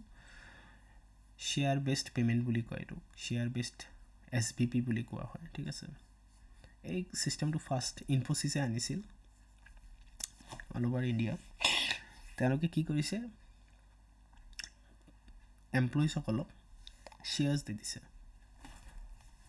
শ্বেয়াৰ্ছ কেনেকৈ দিব, শ্বেয়াৰ্ছ এনেকৈ দিব যে শ্বেয়াৰ্ছৰ মাৰ্কেট ভেলুটো ছাপ'জ 12 লাখ, 24ৰ ভিতৰত 12 বা 15 লাখ, ঠিক আছে। 15 লাখ গ'লে 7 লাখ থাকিল। আচ্ছা, 15 লাখ কি আছে, 7 লাখ নহয়, 9 লাখ থাকিল। তো 15 লাখ কি দি দিব, সিহঁতক অপশ্যন শ্বেয়াৰ্ছ দি দিব, ঠিক আছে। অপশ্যন শ্বেয়াৰ্ছ দি কিনি সিহঁতক ক'ব আজি ইয়াৰ মাৰ্কেট ভেলু হ'ল 15 লাখ, ঠিক আছে।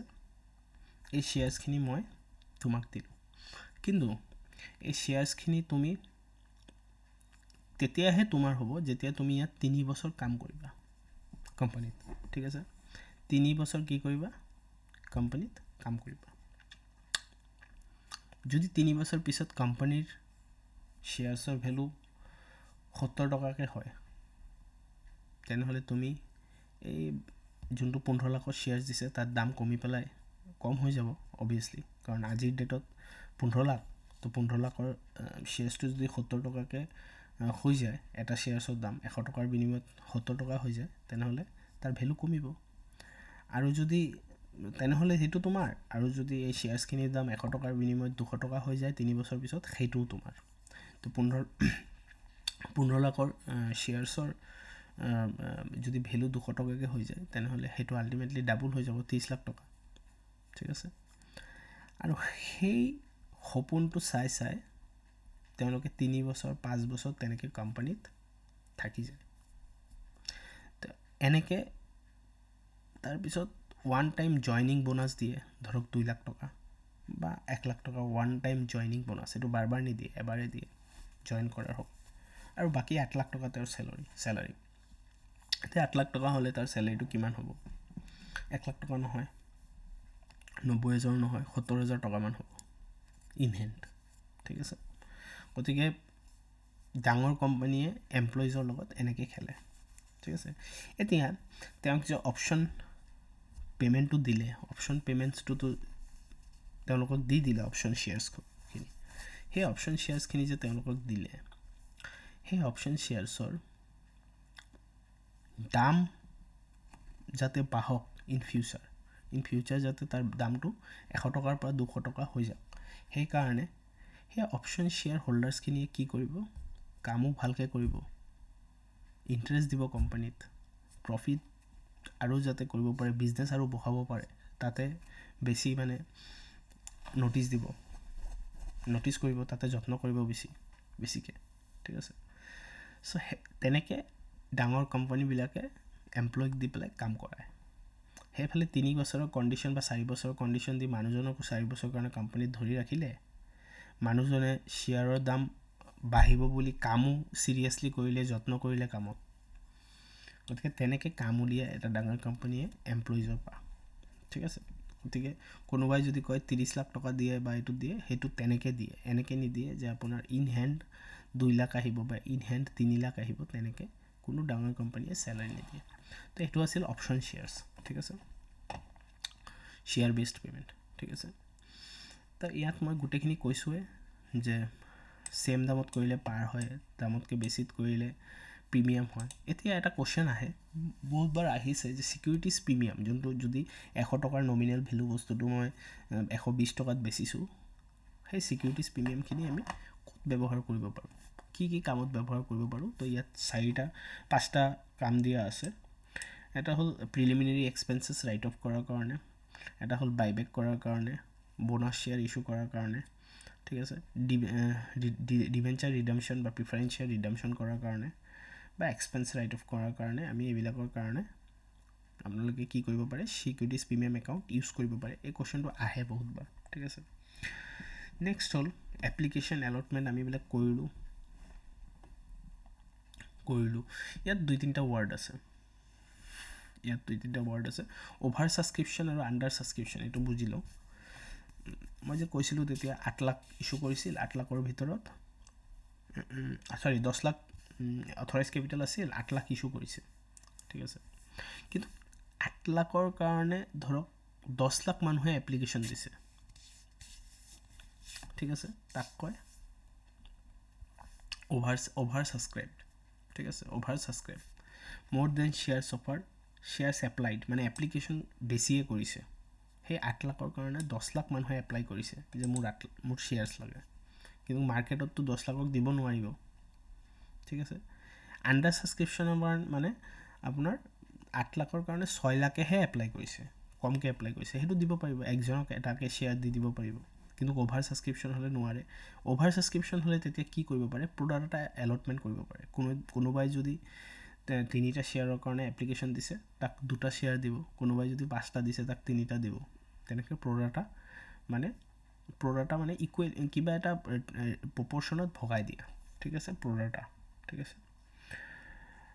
তাৰপিছত মই কৈছিলোঁ যে পইচাটো 100 টকাটো যদি 100 টকা একেলগত বিচাৰে, 100 টকা বাৰে বাৰে বিচাৰে, ঠিক আছে, সেইটো মানে কলছ বুলি কোৱা হয়, ঠিক আছে। ফৰফিচাৰ অফ শ্বেয়াৰ, ফৰফিচাৰ কাক কয়? ছাপ'জ কি হৈছে, আপুনি 50 টকা দি দিলে, শ্বেয়াৰৰ কাৰণে এপ্লাই কৰিলে, 50 টকা দি দিলে, কিন্তু পিছৰ 25 টকা দিব নোৱাৰিলে, ছেকেণ্ড কলৰ পইচা বা থাৰ্ড কলৰ 25 টকা দিব নোৱাৰিলে, তেতিয়া কি কৰে, কোম্পানীয়ে যোনটো 50 টকা আপুনি দিছে সেইটো ৰাখি লয়, ৰিটেইন কৰি লয়, আৰু সেই ৰিটেনশ্যনটোক কি বুলি কোৱা হয়? ফৰফিচাৰ বুলি কোৱা হয়, ঠিক আছে। নেক্সট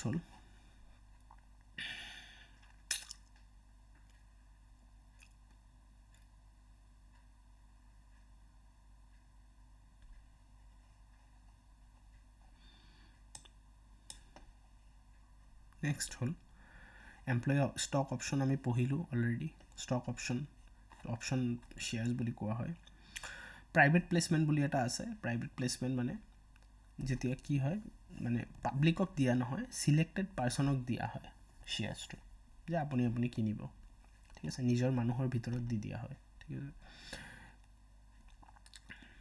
ফৰফিচাৰ কৰিলে ফৰফিচাৰ একাউণ্টত ক্ৰেডিট হয়, আৰু প্ৰিমিয়াম কৰিলে ছিকিউৰিটিজ প্ৰিমিয়াম একাউণ্টত ক্ৰেডিট কৰা হয়, ঠিক আছে। নেক্সট ইয়াত জাৰ্নেল এণ্ট্ৰি আছে।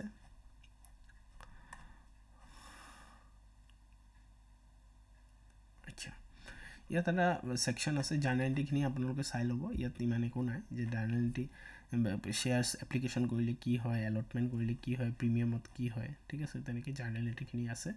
এনেকৈ আহিব কুৱেশ্যনটো, application money received by a company is credited to share application account, ঠিক আছে। Issue of share capital is credited to share capital account, তেনেকৈ আপোনালোকে তেনেকৈ পঢ়িব বস্তুটো, তেনেকৈ আহে, ঠিক আছে। Refund of application money is credited to bank account, ঠিক আছে, তেনেকৈ। নেক্সট হ'ল issue and redemption of preference share. Preference share মানে কি, অলৰেডি মই কৈছোঁৱে, যাৰ প্ৰিফাৰেঞ্চিয়েল ৰাইট থাকে অভাৰ ইকুইটি শ্বেয়াৰ, ঠিক আছে। আচ্ছা, আৰু প্ৰিফাৰেঞ্চিয়েল ৰিডিম মানে এই যে ঘূৰাই দিব লাগে, ইকুইটি শ্বেয়াৰৰ পইচা ঘূৰাই দিব নালাগে, কিন্তু প্ৰিফাৰেঞ্চিয়েলৰ পইচাটো কি কৰিব লাগে, ঘূৰাই দিব লাগে আফটাৰ চাৰ্টেন পিৰিয়ড। মেক্সিমাম হ'ব পাৰে 20 ইয়াৰ্ছলৈকে, 20 ইয়াৰ্ছ ইছ্যু কৰিব পাৰে, 20 ইয়াৰ্ছলৈকে, তাতকৈ বেছি কৰিব নোৱাৰে, ঠিক আছে। নেক্সট হ'ল শ্বেয়াৰ প্ৰিফাৰেঞ্চ শ্বেয়াৰ যে ৰিডিম কৰিব, ক'ৰ পৰা কৰিব, পইচা আহিব ক'ৰ পৰা, ঠিক আছে। তো out of the profit available for distribution, যদি কিবা প্ৰফিট ইনকাম আৰ্ণ কৰিছে তাৰ পৰা, বা নতুন শ্বেয়াৰ ইছ্যু কৰি পইচা উঠায়ো প্ৰিফাৰেঞ্চ শ্বেয়াৰ হোল্ডাৰক দিব পাৰে, ঠিক আছে। এইটো দুইটা মিনছ হয় য'ৰ পৰা পইচাটো ঘূৰাই দিব পাৰে, ঠিক আছে। আচ্ছা,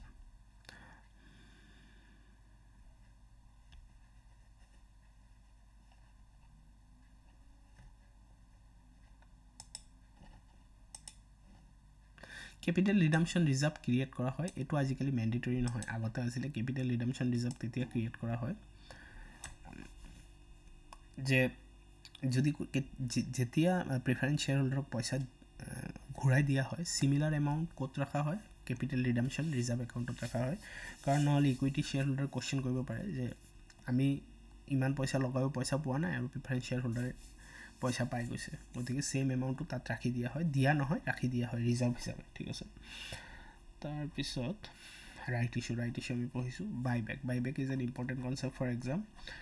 নেক্সট আছে corporate accounting, meaning of debenture আহি যাব, ঠিক আছে, ডিভেঞ্চাৰ আহি যাব, অ'কে ফাইন। নেক্সট হ'ল বাইবেক ইজ এন ইম্পৰ্টেণ্ট কনচেপ্ট। বাইবেক আৰু বোনাছ দুটা বস্তু থাকে ইয়াত, বাইবেক এণ্ড বোনাছ দুটাই আছে, ঠিক আছে। মষ্ট ইম্পৰ্টেণ্ট বাইবেক মানে নিজৰ শ্বেয়াৰ্ছ কিনি লোৱা মাৰ্কেটৰ পৰা। কেতিয়া কিনে, আপোনালোকে চবে এটা বস্তু বুজিব যে আপুনি বা মই বা কোনো মানুহে যদি ৰিলায়েন্সৰ 51% শ্বেয়াৰ্ছৰ মালিক হৈ যাওঁ, মানে 51% শ্বেয়াৰ যদি আমি কিনি ল'ব পাৰোঁ, তেনেহ'লে সেই কোম্পানীটোৰ MD কোন হ'ব? আমি হ'ব পাৰিম, কিন্তু আপুনি নাপাবহে বিচাৰি। যদি ৰিলায়েন্সৰ বা এয়াৰটেলৰ বা যিমান পাব্লিক কোম্পানী আছে মষ্টলি, সেই কোম্পানীখিনি যদি 51% শ্বেয়াৰ্ছ আমি মাৰ্কেটৰ পৰা উঠাই ল'ব পাৰোঁ বা কিনি ল'ব পাৰোঁ, সেই কোম্পানীৰ মালিক কোন হৈ যাব? অ'নাৰ কোন হৈ যাব? যাৰ তাত সেই শ্বেয়াৰ্ছখিনি আছে। ঠিক আছে, কেতিয়াবা কি হয়, কেতিয়াবা এনেকুৱা হয় যে মানুহে ক'ৰবাৰ পৰা উলিয়াই দিয়ে 51%। এতিয়া যদি মই 51% ৰিলায়েন্সৰ লৈ লওঁ, বা আপুনি যদি 51% ৰিলায়েন্সৰ লৈ লয়, আমাৰ যোন আম্বানী আছে, কি নাম? মুকেশ আম্বানী। য়েছ, আম্বানী কি চুপচাপ বহি থাকিব নেকি? বা আদানীৰ যদি আমি 51% লৈ লওঁ শ্বেয়াৰ্ছ, আদানী চুপচাপ বহি থাকিব নেকি? নাথাকে। সি কি কৰিব? সি মোৰ পৰা শ্বেয়াৰ্ছখিনি ৰিপাৰ্চেছ কৰিবলৈ ট্ৰাই কৰিব, আকৌ কিনিবলৈ ট্ৰাই কৰিব মোৰ পৰা। লাগিলে মোক এটা শ্বেয়াৰৰ দাম যদি 100 টকা, সেই শ্বেয়াৰ্ছটোক মোক লাগিলে 500 টকা দি দিব, 1000 টকা দি দিব। ঠিক আছে, সেই প্ৰচিডিউৰটোক কি বুলি কোৱা হয়? বাইবেক অফ শ্বেয়াৰ্ছ। ঠিক আছে, এই প্ৰচিডিউৰটোক কি বুলি কোৱা হয়? বাইবেক অফ শ্বেয়াৰ্ছ বুলি কোৱা হয়। ঠিক আছে, আচ্ছা, এতিয়া মই কিনিলোঁ, মোৰ পৰা আম্বানীয়ে কিনিব। ঠিক আছে, কোম্পানী ক'ত আহিল? কোম্পানীটো কাৰো নহয়, কোম্পানীটো শ্বেয়াৰ হোল্ডাৰ্ছৰ হয়। কোম্পানী কি হ'ল? কোম্পানী ক'ত আহিল এতিয়া? তো প্ৰচিডিউৰটো এনেকুৱা টাইপৰ, আম্বানীৰ নিজৰ বৰ্ড থাকে, এটা কোম্পানীৰ বৰ্ড অফ ডাইৰেক্টৰ্ছ থাকে, শ্বেয়াৰ হোল্ডাৰ্ছ থাকে, এক্সিষ্টিং শ্বেয়াৰ হোল্ডাৰ্ছ থাকে।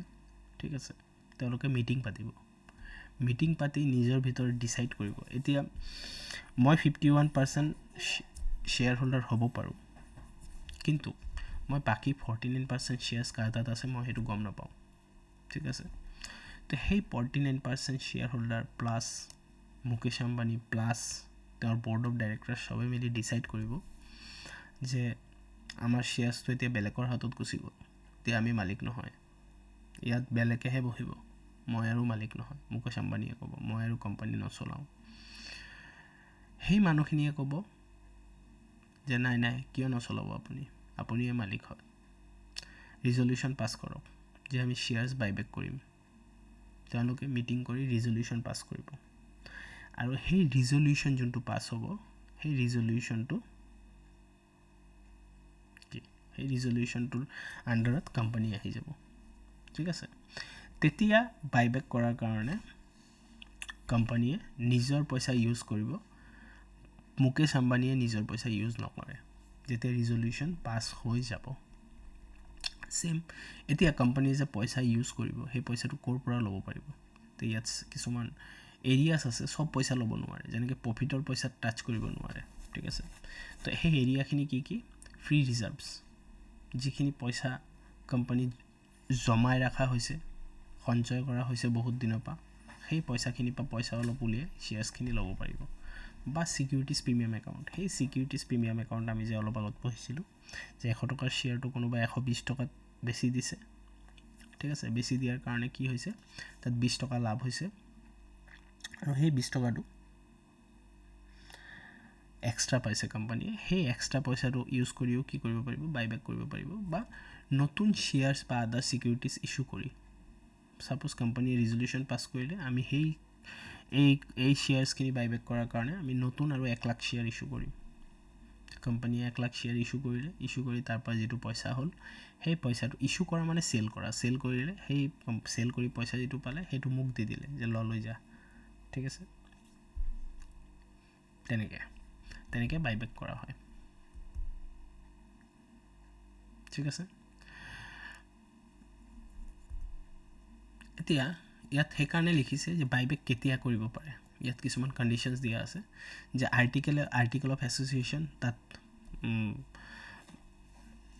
থাকিব লাগিব যে বাইবেক আমি কৰিব পাৰিব কোম্পানীয়ে নেক্সট হ'ল স্পেচিয়েল ৰিজলিউশ্যন যদি কোনো স্পেচিয়েল মই অলপ আগত কৈছিলোঁ মিটিং কৰি ৰিজলিউশ্যন সেই স্পেচিয়েল ৰিজলিউশ্যন যদি পাছ কৰা হয় তাতে ঠিক আছে কিমানখিনি বাইবেক কৰিব সেই কুৱেশ্যনটো ইম্পৰ্টেণ্ট যে কিমানখিনি বাইবেক কৰিব পাৰিব সেইটো আপোনালোকে চাই ল'ব ঠিক আছে নেক্সট হ'ল স্পেচিফাইড ছিকিউৰিটিজ ঠিক আছে এনেকুৱা কিছুমান চ'ৰ্চ আছে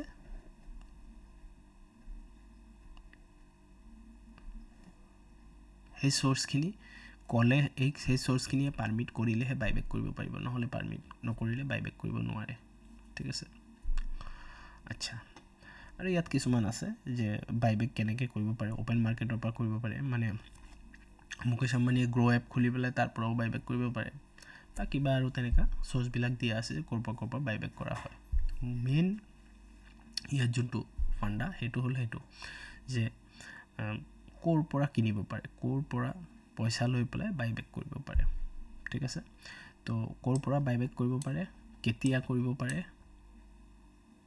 ঠিক আছে আৰু কিমানখিনি কৰিব পাৰে সেইটো তেনেকৈ নেক্সট হ'ল bonus share similar bonus share কোম্পানীয়ে দি দিব পাৰে কোনো শ্বেয়াৰ হোল্ডাৰক যে দেৱালী অফাৰ দিছে কোম্পানীয়ে যে যাৰ তাত 10টা শ্বেয়াৰ আছে তাক আমি এটা শ্বেয়াৰ ফ্ৰীত দিম বোনাছত দিম সেইটোৱে কি বুলি কোৱা হয় বোনাছ শ্বেয়াৰ বুলি কোৱা হয় ক'ৰ পৰা দিব পাৰে sources free reserve security payment account CRR capital redemption reserve তাৰ পৰা কি কৰিব পাৰে বোনাছ শ্বেয়াৰ কৰিব পাৰে বোনাছ শ্বেয়াৰৰ মেইন যোনটো অবজেক্টিভ আছে সেইটো হ'ল কেপিটেলাইজেশ্যন অফ প্ৰফিট ঠিক আছে কেপিটেলাইজেশ্যন অফ প্ৰফিট যে আমাৰ হাতত যিটো ৰিজাৰ্ভ পৰি আছে সেই ৰিজাৰ্ভটোক শ্বেয়াৰ কেপিটেলত কনভাৰ্ট কৰাৰ কাৰণে বোনাছ শ্বেয়াৰ দিয়া হয় আপোনালোকে এই বস্তুটো মনত ৰাখিব যদি আহে capitalisation of profit is a form of bonus share ঠিক আছে সেইটো মনত ৰাখিব আপোনালোকে ঠিক আছে কেতিয়া কৰিব পাৰে ইয়াত কণ্ডিশ্যনখিনি দিয়া আছে আৰ্টিকেলে ক'ব লাগিব ঠিক আছে জেনেৰেল মিটিঙত ৰিজলিউশ্যন পাছ কৰিব লাগিব ষ্টেটুটৰী ডিউজত ডিফল্ট হ'ব নোৱাৰিব এই কণ্ডিশ্যনখিনি ফুলফিল হ'লে বোনাছ শ্বেয়াৰ দিব পাৰিব নহ'লে দিব নোৱাৰে ঠিক আছে তেনেকুৱা তো আমি বাইবেক পঢ়িলোঁ তাৰপিছত বোনাছ পঢ়িলোঁ ঠিক আছে নেক্সট আমি পঢ়িম ডিভেঞ্চাৰ্ছত কি আছে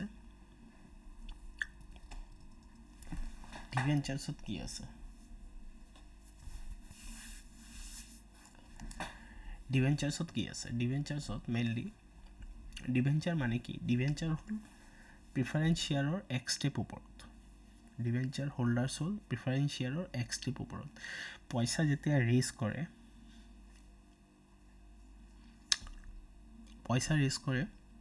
সেই ৰেইজ কৰাৰ ভিতৰত লেভেল থাকে ঠিক আছে ডিভেঞ্চাৰ হোল্ডাৰ আৰু ফাইনেন্সাৰ ছেম মানুহ অলমষ্ট ছেম মানুহ ঠিক আছে ফাইনেন্সাৰে কি কৰে ফাইনেন্স কৰে লোন দিয়ে ডিভেঞ্চাৰ হোল্ডাৰে পইচা দিয়ে এগেইনষ্ট ডিভেঞ্চাৰ চাৰ্টিফিকেট ঠিক আছে কোম্পানীৰ প্ৰফিট হওক লছ হওক ডিভেঞ্চাৰ হোল্ডাৰে কি পাব পইচা পাব ঘূৰাই ঠিক আছে দিবই লাগিব যদি কেতিয়াবা কোম্পানী বন্ধ হৈ যায় তাৰ যিমান সম্পত্তি আছে কোম্পানীৰ সেইবিলাক চব বিক্ৰী কৰি প্ৰথম পইচা ফাইনেন্সাৰক ক্ৰেডিটৰক আৰু ডিভেঞ্চাৰ হোল্ডাৰক দিব লাগিব তাৰপিছত প্ৰিফাৰেঞ্চ শ্বেয়াৰ হোল্ডাৰ তাৰপিছত এমপ্লয়ী যদি তেওঁলোকৰ কিবা ডিউজ আছে কিবা পইচা বাকী আছে চেলাৰীৰ তাৰপিছত যদি থাকে সেইবিলাক দি কিনি তাৰপিছত ইকুইটি শ্বেয়াৰ হোল্ডাৰ্ছে পাব this is the trend how company distributes money ঠিক আছে তো ডিভেঞ্চাৰ হোল্ডাৰৰ কোনো ভোটিং ৰাইট নাথাকে এইটো মনত ৰাখিব এইটো ইম্পৰ্টেণ্ট কথা ডিভেঞ্চাৰ হোল্ডাৰৰ কোনো ভোটিং ৰাইট নাথাকে আৰু এইটো এটা পাৰ্টিকুলাৰ পিৰিয়ডৰ কাৰণে ইছ্যু কৰা হয় ইকুইটি শ্বেয়াৰ কোনো পাৰ্টিকুলাৰ পিৰিয়ডৰ কাৰণে ইছ্যু কৰা নহয় ঠিক আছে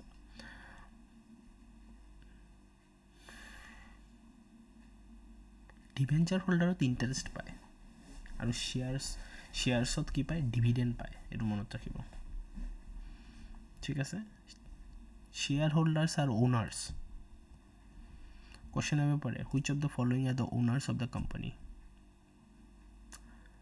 share holder equity share holder preference share holder debenture holder creditor equity share holders are basically the owners ঠিক আছে আৰু ডিবেঞ্চাৰ হোল্ডাৰ হ'ল লেণ্ডাৰ নট ওনাৰ এই কথাখিনি মনত ৰাখিব লাগিব ঠিক আছে এইবিলাক সৰু সৰু কোশ্চেন আহে ডিবেঞ্চাৰ হোল্ডাৰ বহুত টাইপৰ থাকে ৰিডিমেবল ইৰিডিমেবল কনভাৰ্টেবল নন কনভাৰ্টেবল মই কৈছিলোঁ আগতে যোনখিনি পইচা দিব নোৱাৰিলে ইকুইটি শ্বেয়াৰ্ছত কনভাৰ্ট হৈ যায় বা প্ৰিফাৰেন্স শ্বেয়াৰ্ছত কনভাৰ্ট হৈ যায় তাক কনভাৰ্টেবল বুলি কোৱা হয় ঠিক আছে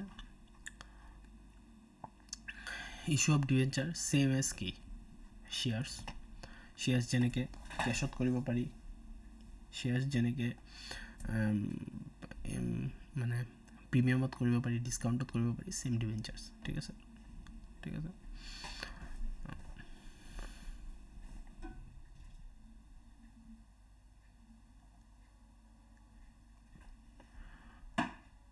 আচ্ছা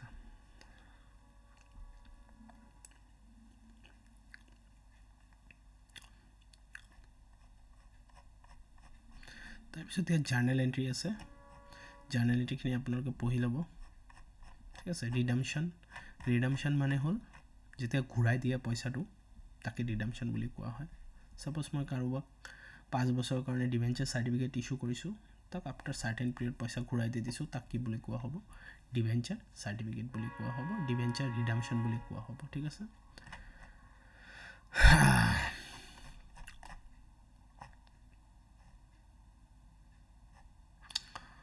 আচ্ছা ডিবেঞ্চাৰ বেলেঞ্চ শ্বীটত ক'ত দেখুওৱা হয় নন কাৰেণ্ট লাইবিলিটি যদি মোৰ দেন 12 মান্থ হয় আৰু কাৰেণ্ট লাইবিলিটি যদি উইদিন 12 মান্থ হয় ঠিক আছে তো এইখিনি আছিল মেইন ডিবেঞ্চাৰ্ছৰ বাকী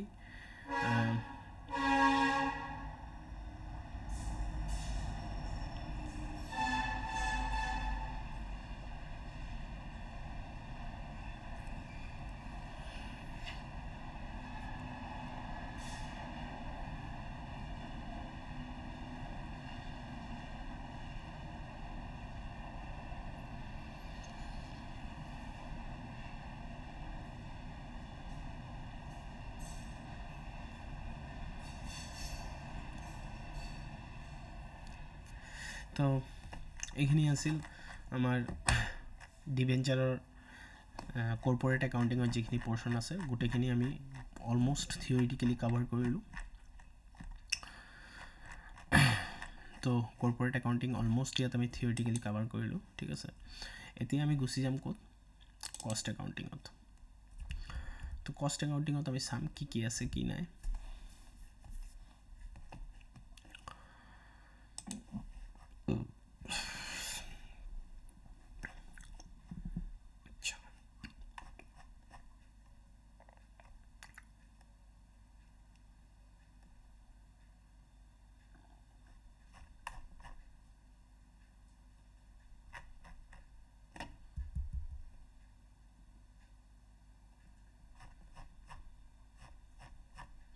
আচ্ছা আমি কষ্ট একাউণ্টিঙত কি চাম কষ্ট একাউণ্টিঙত আমি কিছুমান টাৰ্মছ চাম ঠিক আছে টাৰ্মছ মেইনলি ফ্ৰম আচ্ছা কষ্ট একাউণ্টিঙৰ বহুত বস্তু থাকে বাট সব নালাগে ঠিক আছে সব নালাগে মই যিমানখিনি গম পাওঁ সব নালাগে মেইনলি কষ্টৰ তিনিটা বস্তু থাকে এটা হ'ল মেটেৰিয়েল এটা কষ্ট মানে কি আছে কষ্ট মানে কি প্ৰথমত কষ্ট মানে যিকোনো এটা প্ৰডাক্টৰ মানে প্ৰডাক্ট ক্ৰিয়েট কৰাৰ যিটো প্ৰাইচ থাকে ক্ৰিয়েট মানে বনোৱাৰ মেনুফেকচাৰ কৰাৰ যিটো প্ৰাইচ থাকে তাক কি বুলি কোৱা হয় কষ্ট বুলি কোৱা হয় ঠিক আছে সাপোজ এই মোবাইল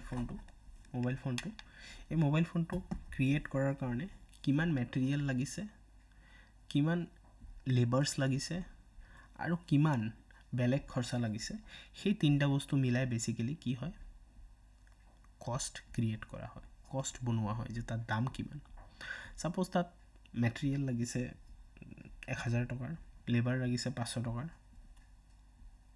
এটা মোবাইলত ঠিক আছে আৰু বেলেগ খৰচা যেনেকৈ লাইটৰ বিল বা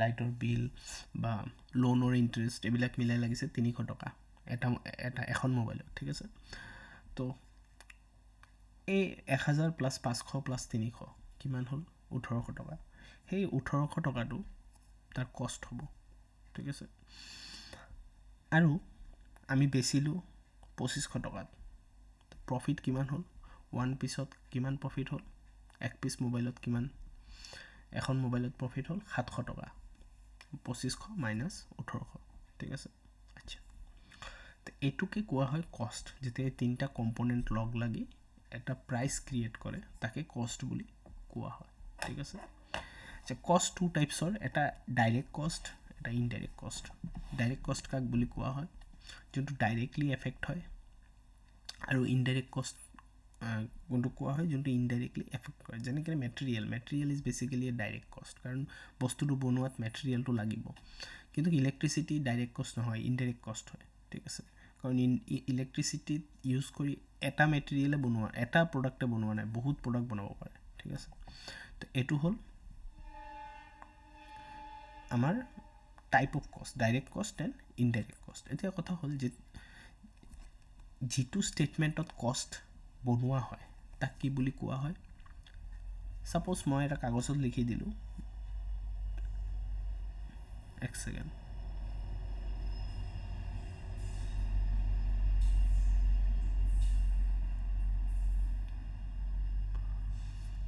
সাপোজ মই এখন কাগজত লিখি দিলো যে ম্যাটেৰিয়েল 1000 লেবাৰ 500 আদাৰ এক্সপেন্স 300 টোটাল 1800 এই কাগজটো কি কোৱা হ'ব কষ্ট শীট বুলি কোৱা হ'ব তো যোনটো শীটত বা যোনটো পেপাৰত কষ্ট ক্যালকুলেট কৰা হয় তাক কি বুলি কোৱা হয় কষ্ট শীট আৰু কষ্ট স্টেটমেন্ট ঠিক আছে আচ্ছা এতিয়া কথা হল যে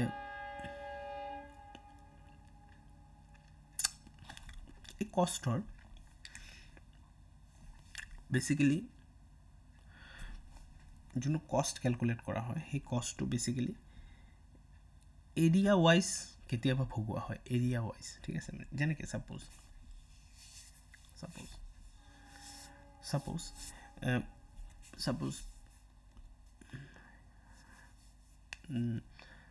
যোনটো স্যামসাং মোবাইল আছে ঠিক আছে এনেকা হ'ব পাৰে যে স্যামসাং মোবাইলৰ মেটেৰিয়েলটো আৰু লেবাৰটো এটা ডিপাৰ্টমেন্টত কাম হয় তাৰ পিছত ফ্যাক্টৰীত গুছি যায় ফ্যাক্টৰীত কি হয় তাত পলিশিং কৰা হয় কিবা কৰা হয় তাৰ পিছত তাক পেকেজিংত গুছি যায় তেনেকৈ এৰিয়া ওয়াইজ প্ৰডাকশনটো হয় ঠিক আছে যি বস্তুৰ এৰিয়া ওয়াইজ কি হয় প্ৰডাকশনটো হয় এক জায়গাত সব নহয় ঠিক আছে তো সেই এৰিয়া ওয়াইজও কেতিয়াবা কি হয় আমাৰ খৰচাখিনি ভগোৱা হয় কষ্ট শীটত বা কষ্ট স্টেটমেন্টত ঠিক আছে তো ইয়াত কেইটামান আছে যেনেকৈ আছে ডিভিশন এটা হল প্ৰাইম কষ্ট ঠিক আছে প্ৰাইম কষ্ট মানে যিখিনি এতিয়া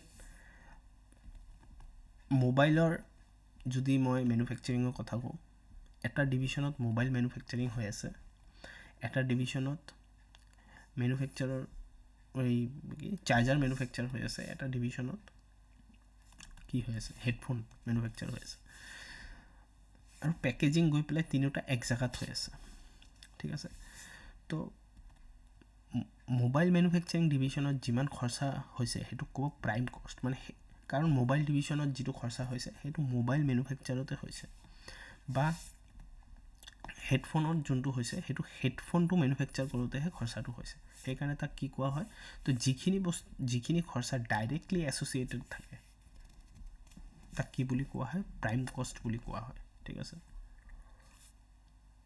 এতিয়া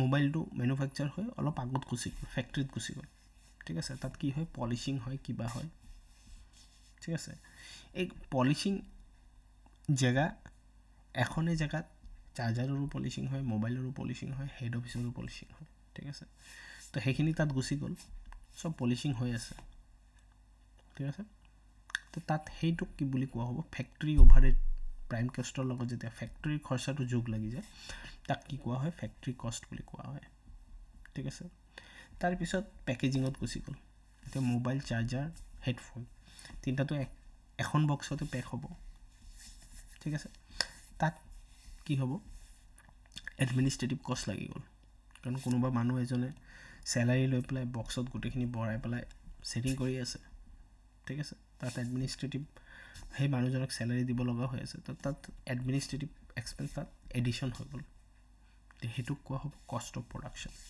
ঠিক আছে, তাৰপিছত তাৰ পৰা বস্তুটো দোকানে দোকানে গুচি যাব বা চেলছমেনে লৈ যাব যে মোবাইল ইনফকমত 1000 পিচ মোবাইল লাগে বা তেনেকুৱা দোকানত 1-2,000 পিচ মোবাইল লাগে, তেনেকৈ লৈ যাব। তো তাত কি হ'ব, এতিয়া চেলছমেনৰ খৰচা তাত এড হৈ গ'ল, তো তাক কোৱা হ'ব কষ্ট অফ গুডছ চ'ল্ড। তো তেনেকৈ যেতিয়া ডাইৰেক্ট লেবাৰ বা ডাইৰেক্ট মেটেৰিয়েল বা ডাইৰেক্ট এক্সপেঞ্চ আহে তাক প্ৰাইম কষ্ট কোৱা হয়। তাৰ লগত যদি ফেক্টৰী এক্সপেঞ্চ এড হৈ যায় তাক ফেক্টৰী কষ্ট বুলি কোৱা হয়। তাৰ লগত যদি এডমিনিষ্ট্ৰেটিভ খৰচা এড হৈ যায় তাক কি বুলি কোৱা হয়, কষ্ট অফ প্ৰডাকশ্যন বুলি কোৱা হয়। আৰু তাৰ লগত যদি চেলিং এক্সপেঞ্চ এড হৈ যায় তাক কি বুলি কোৱা হয়, কষ্ট অফ গুডছ চ'ল্ড বা কষ্ট অফ চেল বুলি কোৱা হয়। ঠিক আছে, বা টোটেল কষ্ট বুলিও কোৱা হয়। তেনেকৈ ডিভিশ্যন অফ কষ্ট। ঠিক আছে, তো এইটো এতিয়া ইয়াত কষ্ট শ্বীটৰ এটা ফৰ্মেট দিয়া আছে, সেইটো আপোনালোকে চাই ল'ব পাৰিব। আচ্ছা, এতিয়া আমিতো পঢ়িলোঁ বেছিক কষ্ট। ঠিক আছে, এলিমেণ্টছ অফ কষ্ট কি কি, মেটেৰিয়েল মানে মেটেৰিয়েল, লেবাৰ মানে লেবাৰ, মানুহখিনি লাগি আছে সেইটোৱে। এতিয়া মেটেৰিয়েলৰ ভিতৰতো মেটেৰিয়েল মানে কি, মোবাইল মেনুফেকচাৰ কৰিব হ'লে কি কি লাগিব, চিপছ লাগিব, তাৰপিছত ওপৰৰ কাভাৰ এইটো লাগিব, যোনটো কেছ, তাৰ ভিতৰত বেটাৰী, তেনেকৈ গোটেইখিনি বস্তু লাগিব। তো সেইখিনি বস্তুৱে কি হ'ল মেটেৰিয়েল, কম্পনেণ্টছ যিখিনি লাগি আছে সেইখিনি কি বুলি কোৱা হয়, মেটেৰিয়েল। ঠিক আছে,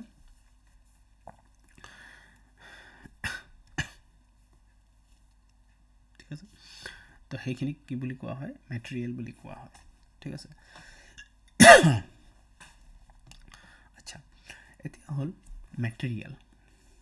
অ'কে, ছাপ'জ আপুনি মোবাইল মেনুফেকচাৰিং ফেক্টৰীত কাম পালে, ফেক্টৰী মেনেজাৰ, তাত মোবাইল মেনুফেকচাৰিং হ'ব, মেনুফেকচাৰিং হৈ পেলাই পলিচিঙত যাব, পলিচিঙত গৈ পেলাই পেকেজিঙত যাব, পেকেজিঙৰ পৰা ক'ত যাব, চেলছত যাব, আপুনি ফেক্টৰী মেনেজাৰ। ঠিক আছে, এতিয়া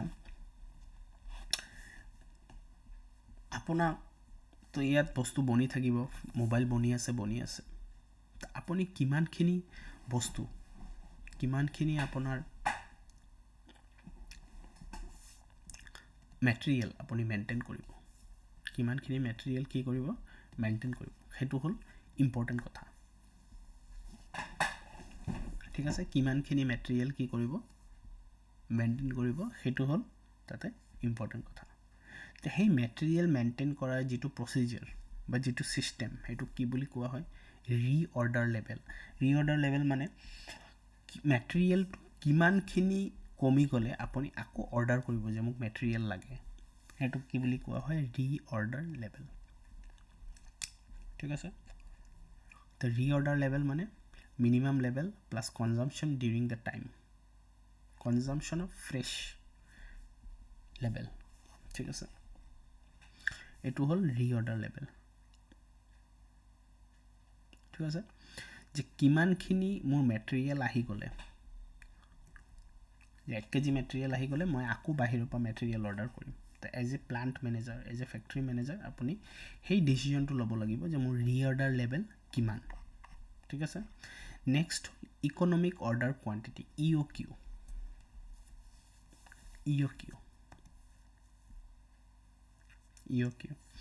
EOQ কি, most important for exam আৰু কোৱেশ্চন আহিবও পাৰে, EOQ মানে কি। ঠিক আছে, EOQ কি মই আকৌ কৈ দি আছোঁ। EOQ হ'ল, আপুনিতো প্লাণ্ট মেনেজাৰ, আপুনি প্ৰথমত ৰিঅৰ্ডাৰ লেভেল ছেট কৰিলে। ঠিক আছে, নেক্সট হ'ল আপুনি ছেট কৰিব যে মই ৰিঅৰ্ডাৰটো কৰিম কিন্তু কিমানখিনি বস্তু অৰ্ডাৰ কৰিম। আপুনি চাই আছে যে মোৰ yearly manufacture 1 lakh pieces of mobile, আপোনাৰ yearly manufacture 1 lakh pieces of mobile.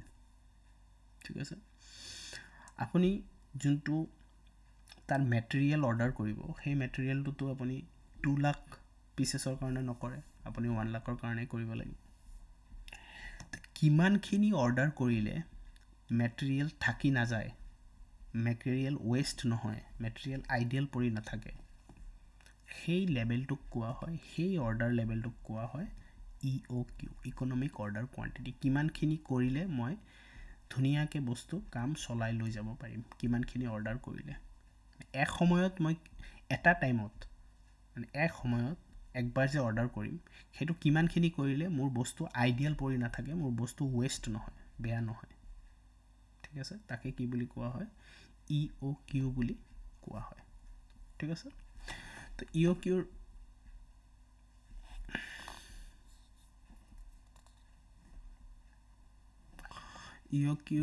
এক ছেকেণ্ড,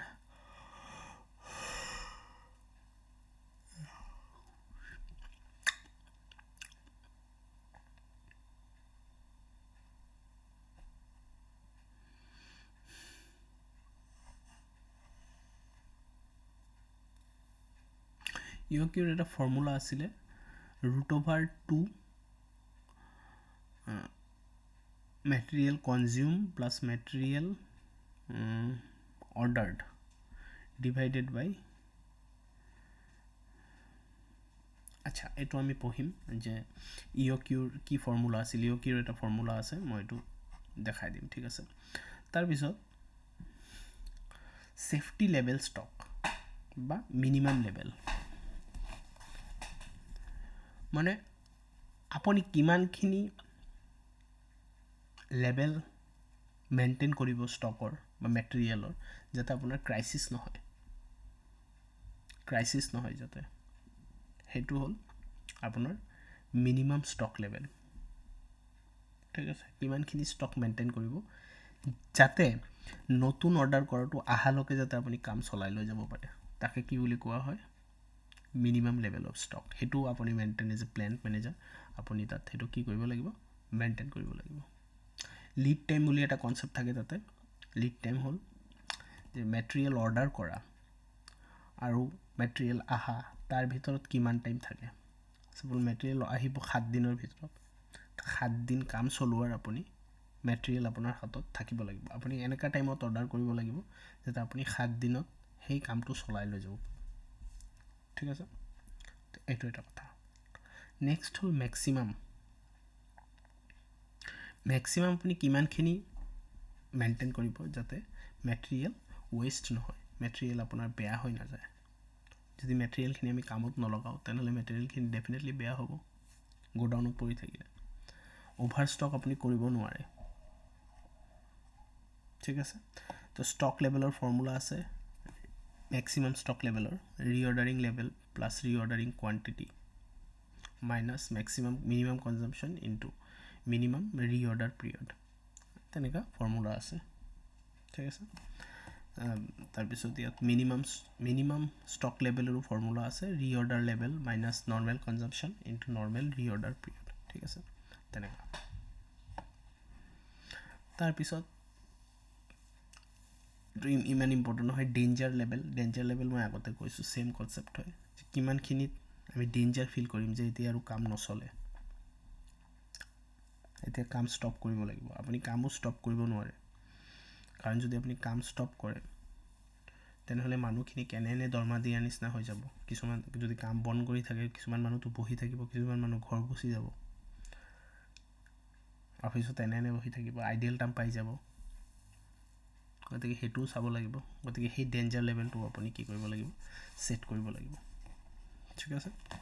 তো তেনেকুৱা ষ্টক লেভেল ছেট কৰিব লাগে যে কোনটো লেভেলত আমি পাৰচেছ কৰিম, কোনটো লেভেলত আমি অৰ্ডাৰ কৰিম, কিমানখিনি আমি মেইনটেইন কৰিম, কিমানখিনি মেইনটেইন নকৰিম, minimum level, maximum level, reorder quantity, economic order quantity, কিমানখিনি অৰ্ডাৰ দিম যাতে মোৰ বস্তু এনে পৰি নাথাকে গোডাউন, ঠিক আছে।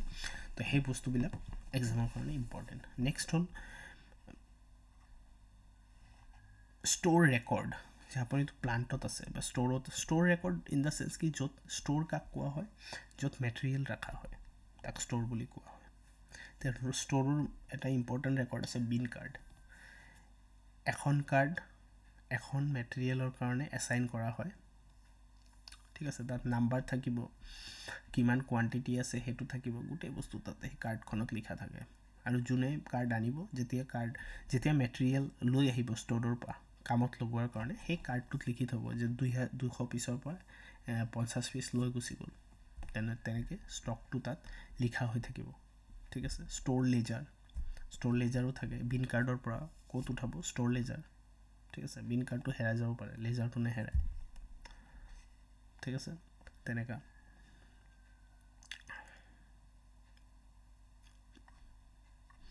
ইয়াত এটা বস্তু আছে,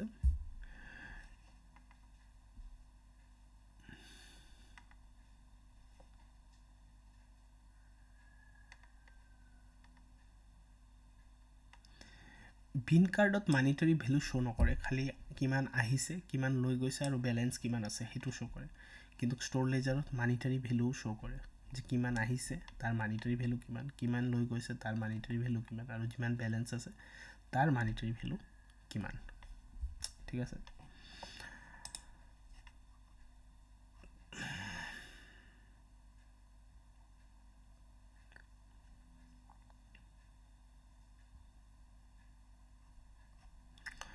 আচ্ছা, তাৰপিছত পাৰ্পিচুৱেল ইনভেণ্টৰী ছিষ্টেম একোৱেই নহয়, এইটো এটা বেলেঞ্চ চলোৱাৰ টেকনিক। ভিন কাৰ্ড আৰু ষ্ট'ৰ লেজাৰৰ হেল্পত যেতিয়া কোনো ষ্ট'ৰ্ছৰ পৰা মেনুফেকচাৰৰ কাৰণে ফেক্টৰীত কোনো বস্তু ইছ্যু কৰা হয়, সেই তাৰ ভেলুটো ওলোৱাৰ এটা টেকনিক পাৰ্পিচুৱেলি ইনভেণ্টৰী ছিষ্টেম। নেক্সট হ'ল ABC এনালাইচিছ। ABC এনালাইচিছত কি হয়, যিমান মেটেৰিয়েল থাকে তাক 3 কেটাগৰীত ভাগ কৰা হয়, ঠিক আছে। A item, B item, C item. Always better control. Always মানে যোনখিনি সদায় লাগিবই লাগিব, সেইখিনিত লেগ হ'ব নোৱাৰে, সেইখিনিত দেৰি হ'ব নোৱাৰে। বেটাৰ মানে যোনখিনি দৰকাৰ হয়, হৈ থাকে। আৰু কণ্ট্ৰল মানে যোনখিনিত কণ্ট্ৰল ৰাখিব লাগিব, সৰু আইটেম, নহ'লে হেৰাই যাব বা কোনোবাই চুৰি কৰিব পাৰে, ঠিক আছে। গতিকে অলৱেজ ABC এনালাইচিছ তাক মানে কি হয়, এইটো কণ্ট্ৰলৰ কাৰণে অলৱেজটো মেজৰ আইটেম, অলৱেজ লাগিবই, ভালকৈ ৰাখিব লাগিব। বেটাৰ হ'ল মিডিয়াম, আৰু কণ্ট্ৰল হ'ল সৰু যিবিলাক আইটেম থাকে সেইবিলাক, ঠিক আছে। নেক্সট হ'ল, ইয়াত কৈছে যে মেটেৰিয়েল ইছ্যু কৰাৰ কাৰণে কিছুমান ছিষ্টেম আছে, মেথডছ আছে। এটা হ'ল FIFO, LIFO, এটা ৱেইটেড এভাৰেজ মেথড, এটা চিম্পল এভাৰেজ মেথড, ঠিক আছে। FIFOত কি হয়, যোনখিনি বস্তু প্ৰথমত আহিছে সেইখিনি প্ৰথমত ওলাই যাব। লিফত কি হয়, ফাৰ্ষ্ট ইন ফাৰ্ষ্ট আউট। লিফত কি হয়, যোনখিনি বস্তু লাষ্টত আহিছে সেইটো ফাৰ্ষ্টত ওলাই যাব, লাষ্ট ইন ফাৰ্ষ্ট আউট। ৱেইটেড এভাৰেজত কি হয়, মিলাই মেলি ওলাই গুচি যাব, দি দিব, তেনেকুৱা কথা নাই, ঠিক আছে। তো সেইখিনি হ'ল FIFO, LIFO। নেক্সট হ'ল লেবাৰত কি আহিব পাৰে, লেবাৰত যিবিলাক কৰ্মচাৰী থাকে যোনে মেনুফেকচাৰিং প্ৰচিজিয়ৰত হেল্প কৰে, তেওঁলোক হ'ল লেবাৰ, ঠিক আছে। কোনোবাই হাতেদি মোবাইলৰ স্ক্ৰীণ আৰু মোবাইলৰ ভিতৰত যোনটো আপোনাৰ থাকে না, কি কয় এইটো, মাদাৰ বৰ্ড থাকে বা চিপ থাকে, তাৰ ভিতৰত কানেকশ্যন কৰি আছে হাতেদি, এইটো বস্তু এনেকৈ তাৰ লগাই আছে, দেট ইজ কল লেবাৰ। তো লেবাৰৰ বহুত টাইপৰ কি দিব লাগে, পে'মেণ্ট ছিষ্টেম থাকে। পে'মেণ্ট ছিষ্টেম ইয়াত বহুত আছে, মই আপোনাক দেখাই আছোঁ। System of ways payment, time ways payment. এনেকুৱা লেবাৰ থাকিব পাৰে যে টাইম হিচাপে পইচা দিব, 1 ঘণ্টা কাম কৰিলে 200 টকা, কিমান ঘণ্টা কৰিবি 5 ঘণ্টা 1000 টকা, ঠিক আছে। পিচ ৰেট ছিষ্টেম, এনেকুৱা হ'ব পাৰে যে কিমান পিচ, 1 পিচ বনালে 20 টকাকৈ পাবি, কিমান পিচ বনাবি দিনত। 1 পিচ মোবাইলৰ ডিছপ্লে আৰু কণ্ট্ৰল বৰ্ড জইন কৰিলে 1 পিচ কৰিলে 50 টকা পাবি, দিনত কিমান কৰিবি, 100 পিচ কৰিবি, 5000 টকা কৈ আছোঁ, 5 টকা 500 টকা 5000 টকা, এনেকৈ সেইটোক কয় পিচ ৰেট ছিষ্টেম, ঠিক আছে। এইবিলাক হ'ল পে'মেণ্ট ছিষ্টেম, ঠিক আছে। তাৰপিছত পে'মেণ্ট ছিষ্টেমো নহয়, নহয় ফিক্সড পে', যিমান যি কৰ ফিক্সড, 10,000 দিম 10,000 পাবি, ঠিক আছে। তাৰপিছত এৱাৰ্ড থাকে ইহঁতৰ, এৱাৰ্ড মানে বোনাছ, বোনাছ দিব পাৰে বা অভাৰ টাইম দিব পাৰে, অভাৰ টাইম দিব পাৰে, ঠিক আছে। সেইখিনি হ'ল লেবাৰৰ ভিতৰত আহিব। নেক্সট হ'ল অভাৰহেড। অভাৰহেড মানে কি? খৰচা। অভাৰহেড মানে খৰচা। তো খৰচা বহুত টাইপৰ হ'ব পাৰে। খৰচা এটা হয় মেনুফেকচাৰিং, এটা হ'ল এডমিনিষ্ট্ৰেটিভ, ঠিক আছে। সেই গোটেইখিনি হ'ল খৰচা। এতিয়া খৰচাটো বেচিকেলি 3 টাইপৰ হয়। এটা হ'ল মেনুফেকচাৰিং, যেতিয়া মেনুফেকচাৰ কৰি আছে তাত কিমান খৰচা লাগি আছে। এটা হ'ল এডমিনিষ্ট্ৰেটিভ। এডমিনিষ্ট্ৰেটিভ বেচিকেলি কি হয়, চেলিঙৰ কাৰণে যোনটো ডিপাৰ্টমেণ্টে প্ৰিপেয়াৰ কৰে বস্তুটো তাক এডমিনিষ্ট্ৰেশ্যন বুলি কোৱা হয়। যোনে বনাই আছে সি এডমিনিষ্ট্ৰেশ্যন কৰিব নোৱাৰে, সিটো বনাই দি দিব। তাৰ কাম বনোৱা আৰু এডমিনিষ্ট্ৰেশ্যনত দিয়া। এডমিনিষ্ট্ৰেশ্যনে হিচাপ ৰাখিব, মই কিমান বস্তু পালোঁ, তাত দাম কিমান, তাত খৰচা কিমান হৈছে, কিমান দি বেচিব লাগিব। তাৰপিছত সি সেইটো কৰি চেলিঙত দি দিব, চেলিঙে চেল কৰিব, ঠিক আছে। চেলিং আৰু চেল কৰিব যোনে তাক দিব লাগিব খৰচা। এডমিনিষ্ট্ৰেটিভ যোনে কৰি আছে তেওঁকো দিব লাগিব, আৰু ইয়াত যোন আছে তাকো দিব লাগিব, 3জনক দিব লাগিব, ঠিক আছে। তো সেইটো আছিল কষ্ট একাউণ্টিং, ঠিক আছে।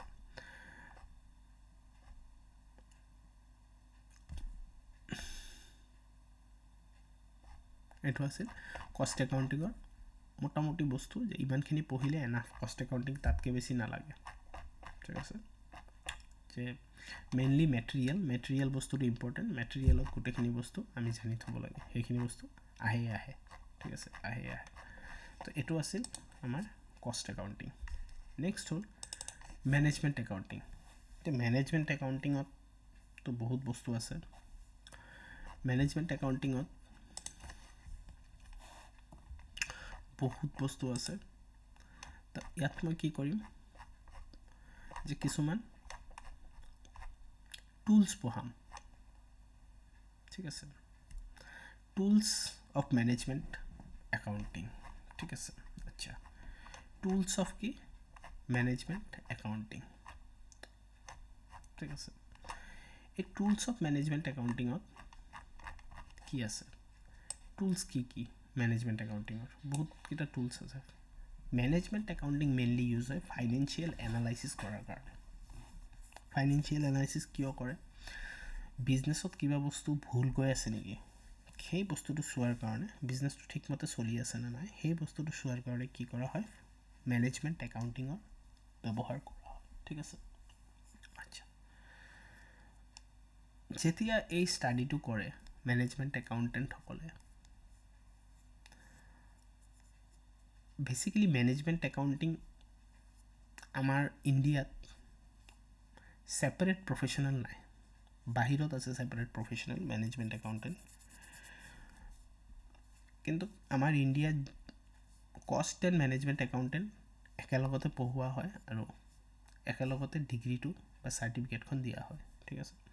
গতিকে মেনেজমেণ্ট একাউণ্টেণ্টসকলে যেতিয়া কি কৰে, এনালাইচিছ কৰে যে বিজনেছটো ঠিকমতে গৈ আছে নে ঠিকমতে চলি আছে বা চলা নাই, সেই বস্তুটো যেতিয়া চায় মেনেজমেণ্ট একাউণ্টেণ্টসকলে, তেতিয়া কি চায়? তেতিয়া বহুতকেইটা বস্তু তেওঁলোকে ষ্টাডি কৰে, ঠিক আছে। তেওঁলোকে বহুতখিনি বস্তু ষ্টাডি কৰে। যেনেকৈ তেওঁলোকে ষ্টাডি কৰে ফাইনেন্সিয়েল ষ্টেটমেণ্টছত কি ষ্টাডি কৰে? যে ছাপ'জ মোৰ মোবাইলৰ বিজনেছ, তো ফাইনেন্সিয়েল ষ্টেটমেণ্টত তেওঁলোকে কি চাব? যে কি আছিলে, ছেমছাং আৰু কি মোবাইল আছে আজিকালি? ছেমছাঙে বেছি, শিঅ'মি নে কি আছে সেইটো, সেই মোবাইলটো শাওমি মোবাইলৰ কোম্পানী কেনেকৈ চলি আছে আৰু আমাৰ কোম্পানী কেনেকৈ চলি আছে ফাইনেন্সিয়েলি, সেই বস্তুটো ষ্টাডি কৰিব, ঠিক আছে। সেইটো কয় comparative financial analysis. Comparative financial analysis দুই টাইপত হয়। এটা হ'ল কোম্পানী টু কোম্পানী, ঠিক আছে, আৰু এটা হ'ল ইয়াৰ টু ইয়াৰ, যে মোৰ লাষ্ট ইয়াৰ পাৰফৰ্মেঞ্চ কি আছিল, দিছ ইয়াৰ পাৰফৰ্মেঞ্চ কি, ঠিক আছে সেইটো হ'ল কম্পাৰেটিভ ফাইনেন্সিয়েল ষ্টেটমেণ্ট এনালাইচিছ যে মই চালোঁ যে সেম মাৰ্কেটত সেম কনজিউমাৰ বেছত সেম কাষ্টমাৰ বেছত Xiaomi প্ৰফিট কৰি আছে 1 লাখ crore আমি প্ৰফিট কৰি আছোঁ 200 crore ডেফিনেটলি দেৰ ইজ সামথিং ৰং নেক্সট চালোঁ প্ৰিভিয়াছ ইয়াৰ মোৰ প্ৰফিট আছিল 500 crore এইবাৰ আমাৰ প্ৰফিট হৈ গৈছে 200 crore দেৰ ইজ সামথিং ৰং আমি দুটা বস্তু ষ্টাডি কৰি এনালাইচিছ কৰিব লাগিব যে কিয় হৈছে আৰু তাৰ ৰেমেডিজ কি আমি নেক্সট টাইম কেনেকৈ তাকে ঠিক কৰিম ঠিক আছে নেক্সট হ'ল ট্ৰেণ্ড এনালাইচিছ ট্ৰেণ্ড এনালাইচিছ ইণ্টাৰনেলি কৰা হয় কি হয় ট্ৰেণ্ড এনালাইচিছত বেচিকেলি পাষ্ট ইয়াৰ্ছৰ লগত যিটো ট্ৰেণ্ড সেই ট্ৰেণ্ডটো চোৱা হয় যেনেকৈ এইটো কেতিয়াবা মান্থ টু মান্থ কৰা হয় ইয়াৰ টু ইয়াৰো কৰা হয় ঠিক আছে যেনেকৈ last year 2 lakh pieces mobile yearly বেচা হৈছিল কিন্তু এইবাৰ দেখা গৈছে 1,50,000 মোবাইল ছেটছে বেচিছে গতিকে কি হ'ল কমিছে কিয় কমিছে মানুহ সিমান আছে কনজিউমাৰ বেছ সিমান আছে চব বস্তু আছে কমিছে কিয় প্ৰডাক্টৰ কোৱালিটি ঠিক আছে সেইটো ষ্টাডি কৰাটো কি কয় ট্ৰেণ্ড এনালাইচিছ কয় প্ৰফিটৰ ট্ৰেণ্ড কোৱান্টিটিৰ ট্ৰেণ্ড কিমান বিক্ৰী হৈছে চেলছৰ ট্ৰেণ্ড ঠিক আছে চব বস্তু তাত এনালাইচিছ কৰা হয় তাৰপিছত ৰেচিঅ' এনালাইচিছ মষ্টলি দৰকাৰ হয় বেংকৰ যেতিয়া ফাইনেন্সিয়েল লোনছ বা ফাইনেন্স কৰা হয় তাত ৰেচিঅ' এনালাইচিছ most important বস্তু বহুত টাইপৰ ৰেচিঅ' থাকে quick ratio' liquid ratio' current ratio' এনেকুৱা বহুত কেইটা ৰেচিঅ' থাকে তাৰ ফৰ্মুলা আছে সেইবিলাক এটা আইডিয়েল ৰেচিঅ' থাকে আৰু এটা আইডিয়েল ৰেচিঅ' কাক কয় যে গভৰ্ণমেণ্টে কৈ দিছে যে এই ৰেচিঅ'টো এনেকুৱা হ'ব লাগিব সেইটোক কয় আইডিয়েল ৰেচিঅ' ঠিক আছে আৰু আমাৰ বিজনেছে কি কৰি আছে আমাৰ বিজনেছৰ সেই সেম ৰেচিঅ'টো কিমান ওলাইছে যদি চিমিলাৰ ওলাইছে ফাইন আমাৰ বিজনেছ ভাল চলি আছে যদি নাই ওলোৱা আমাৰ বিজনেছ বেয়া চলি আছে তেনেকৈ ৰেচিঅ' এনালাইচিছ ঠিক আছে তাৰপিছত কেছ ফ্ল' ষ্টেটমেণ্ট মানে কিয় বনোৱা হয় এইটো চোৱাৰ কাৰণে যে আমাৰ হাতত যিটো কেছ ক'ৰ পৰা আহি আছে আৰু ক'ত গৈ আছে cash in and cash out চোৱাৰ কাৰণে কেছ ফ্ল' ষ্টেটমেণ্ট আমাৰ হাতত নেগেটিভ কেছ আছে নেকি না পজিটিভ কেছ হয় নেগেটিভ কেছ থাকিলে এইটো আমাৰ কাৰণে এলাৰ্ম যে কোম্পানী ঠিক নহয় কেছ নেগেটিভ হৈ আছে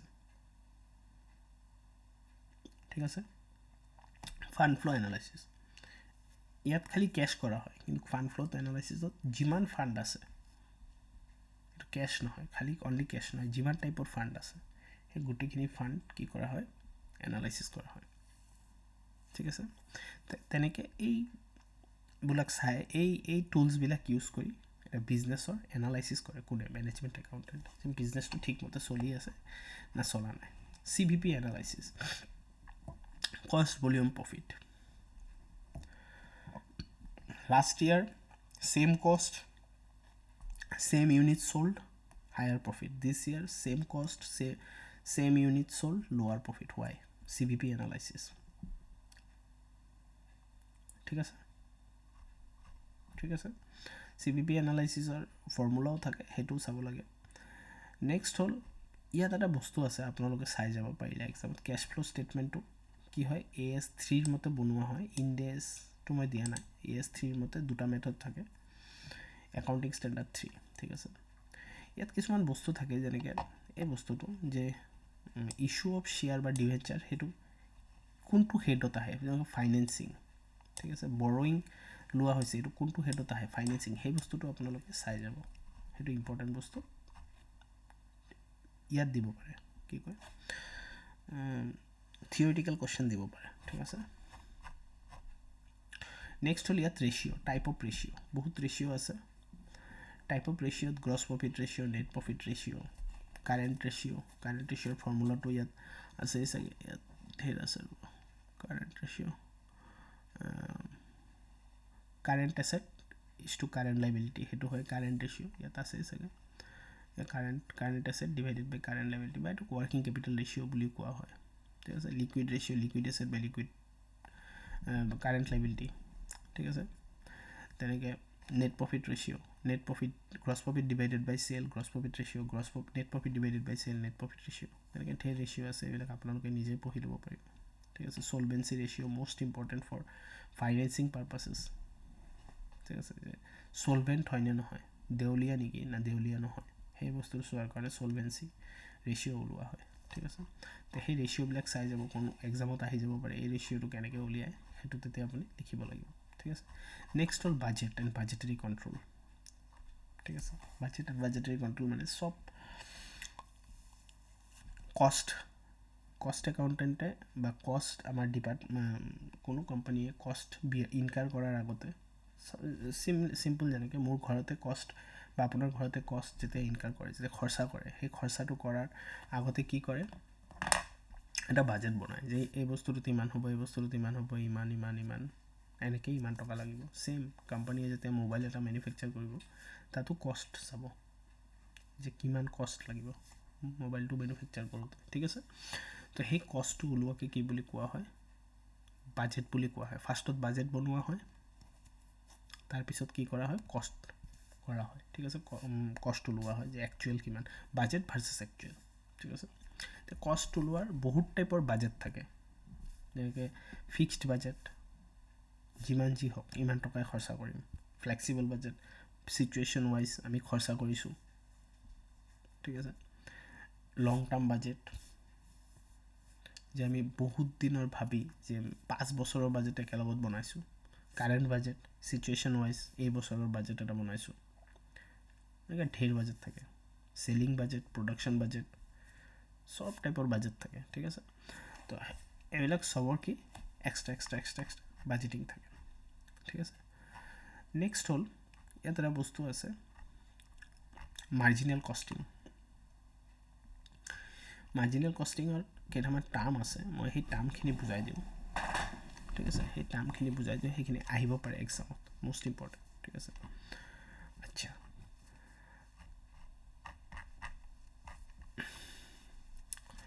এতিয়া কথা হ'ল যে কণ্ট্ৰিবিউশ্যন মানে কি। কণ্ট্ৰিবিউশ্যনৰ ফৰ্মুলা আছে sales minus variable cost, it is called contribution. ঠিক আছে, or fix cost plus profit, that is also' contribution. ইয়াত মই বেছি কিয় নুবুজাওঁ, কাৰণ এইবিলাক হাইলি টেকনিকেল টাৰ্ম হয়, যোনে একাউণ্টছ পঢ়িছে তেওঁলোকে জানে। কিন্তু যদি মই একাউণ্টছ নপঢ়া মানুহক বুজাব যাওঁ, তেনেহ'লে ফাৰ্ষ্টৰ পৰা বুজাব লাগিব, এইটো ডিটেইল লেকচাৰ হৈ যাব, তেনেকৈ নহ'ব। আপোনালোকে এই ফৰ্মুলাখিনি পঢ়িব যে BEP মানে কি, break even analysis. Break even analysis মানে কি, ব্ৰেক ইভেন পইণ্ট এটা এনেকুৱা পইণ্ট য'ত প্ৰফিটো নহয় লছো নহয়, কিবা এটা বস্তু বেচিলে প্ৰফিটো নহয়, কি হয়, লছো নহয়, তাক কোৱা হয় ব্ৰেক ইভেন পইণ্ট। সেইকাৰণে যিকোনো বিজনেছে ফাৰ্ষ্টত ব্ৰেক ইভেন পইণ্ট টাচ কৰিব বিচাৰে সদায়, যাতে প্ৰফিটো হোৱা নাই, লছো হোৱা নাই, মই যিমান খৰচা কৰিছিলোঁ ইমান মই উঠাইছোঁ। ঠিক আছে, তাৰ কেলকুলেশ্যন হ'ল ইয়াত দিয়া আছে। ফিক্স কষ্ট কুৱেশ্যন আহিব, ইয়াৰ পৰাই আহিব, আৰু বেলেগ ক'ৰ পৰা আহিব, ইয়াৰ পৰাই আহিব। যেনেকৈ আপোনাৰ এইটো ব্ৰেক ইভেন চেলছ, ফিক্স কষ্ট ডিভাইডেড বাই PV ৰেচিঅ'। PV ৰেচিঅ' মানে যে এনেকৈ ক'ব পাৰিম, মানে কণ্ট্ৰিবিউশ্যন আমি চেল কৰি কিমান কণ্ট্ৰিবিউশ্যন পাইছোঁ, তো ফৰ্মুলা এনেকৈ হৈ যায় কণ্ট্ৰিবিউশ্যন ডিভাইডেড বাই চেলছ ইনটু 100। ঠিক আছে, margin of safety. Margin of safety মানে কিমানলৈকে আমি চেল কৰিলে আমি মানে এটা সুবিধাজনক পজিশ্যনত থাকিম, কিমানখিনি চেল কৰিলে, সেইটোক কয় মাৰ্জিন অফ ছেফটি। ঠিক আছে, মাৰ্জিন অফ ছেফটি আৰু ব্ৰেক ইভেন চেল দুটা বেলেগ বেলেগ বস্তু। ব্ৰেক ইভেন চেলত ন' প্ৰফিট ন' লছ, তো ধুনীয়াই। কিন্তু মাৰ্জিন অফ ছেফটি মানে যে ইমানখিনি চেল কৰিলেও আমি বাচি যাম, সেইটো হ'ল মাৰ্জিন অফ ছেফটি, কিমানলৈকে আমি ছেফ আছোঁ। ঠিক আছে, কোম্পানীয়ে সদায় কি কৰে, এইবিলাক বস্তু চায়।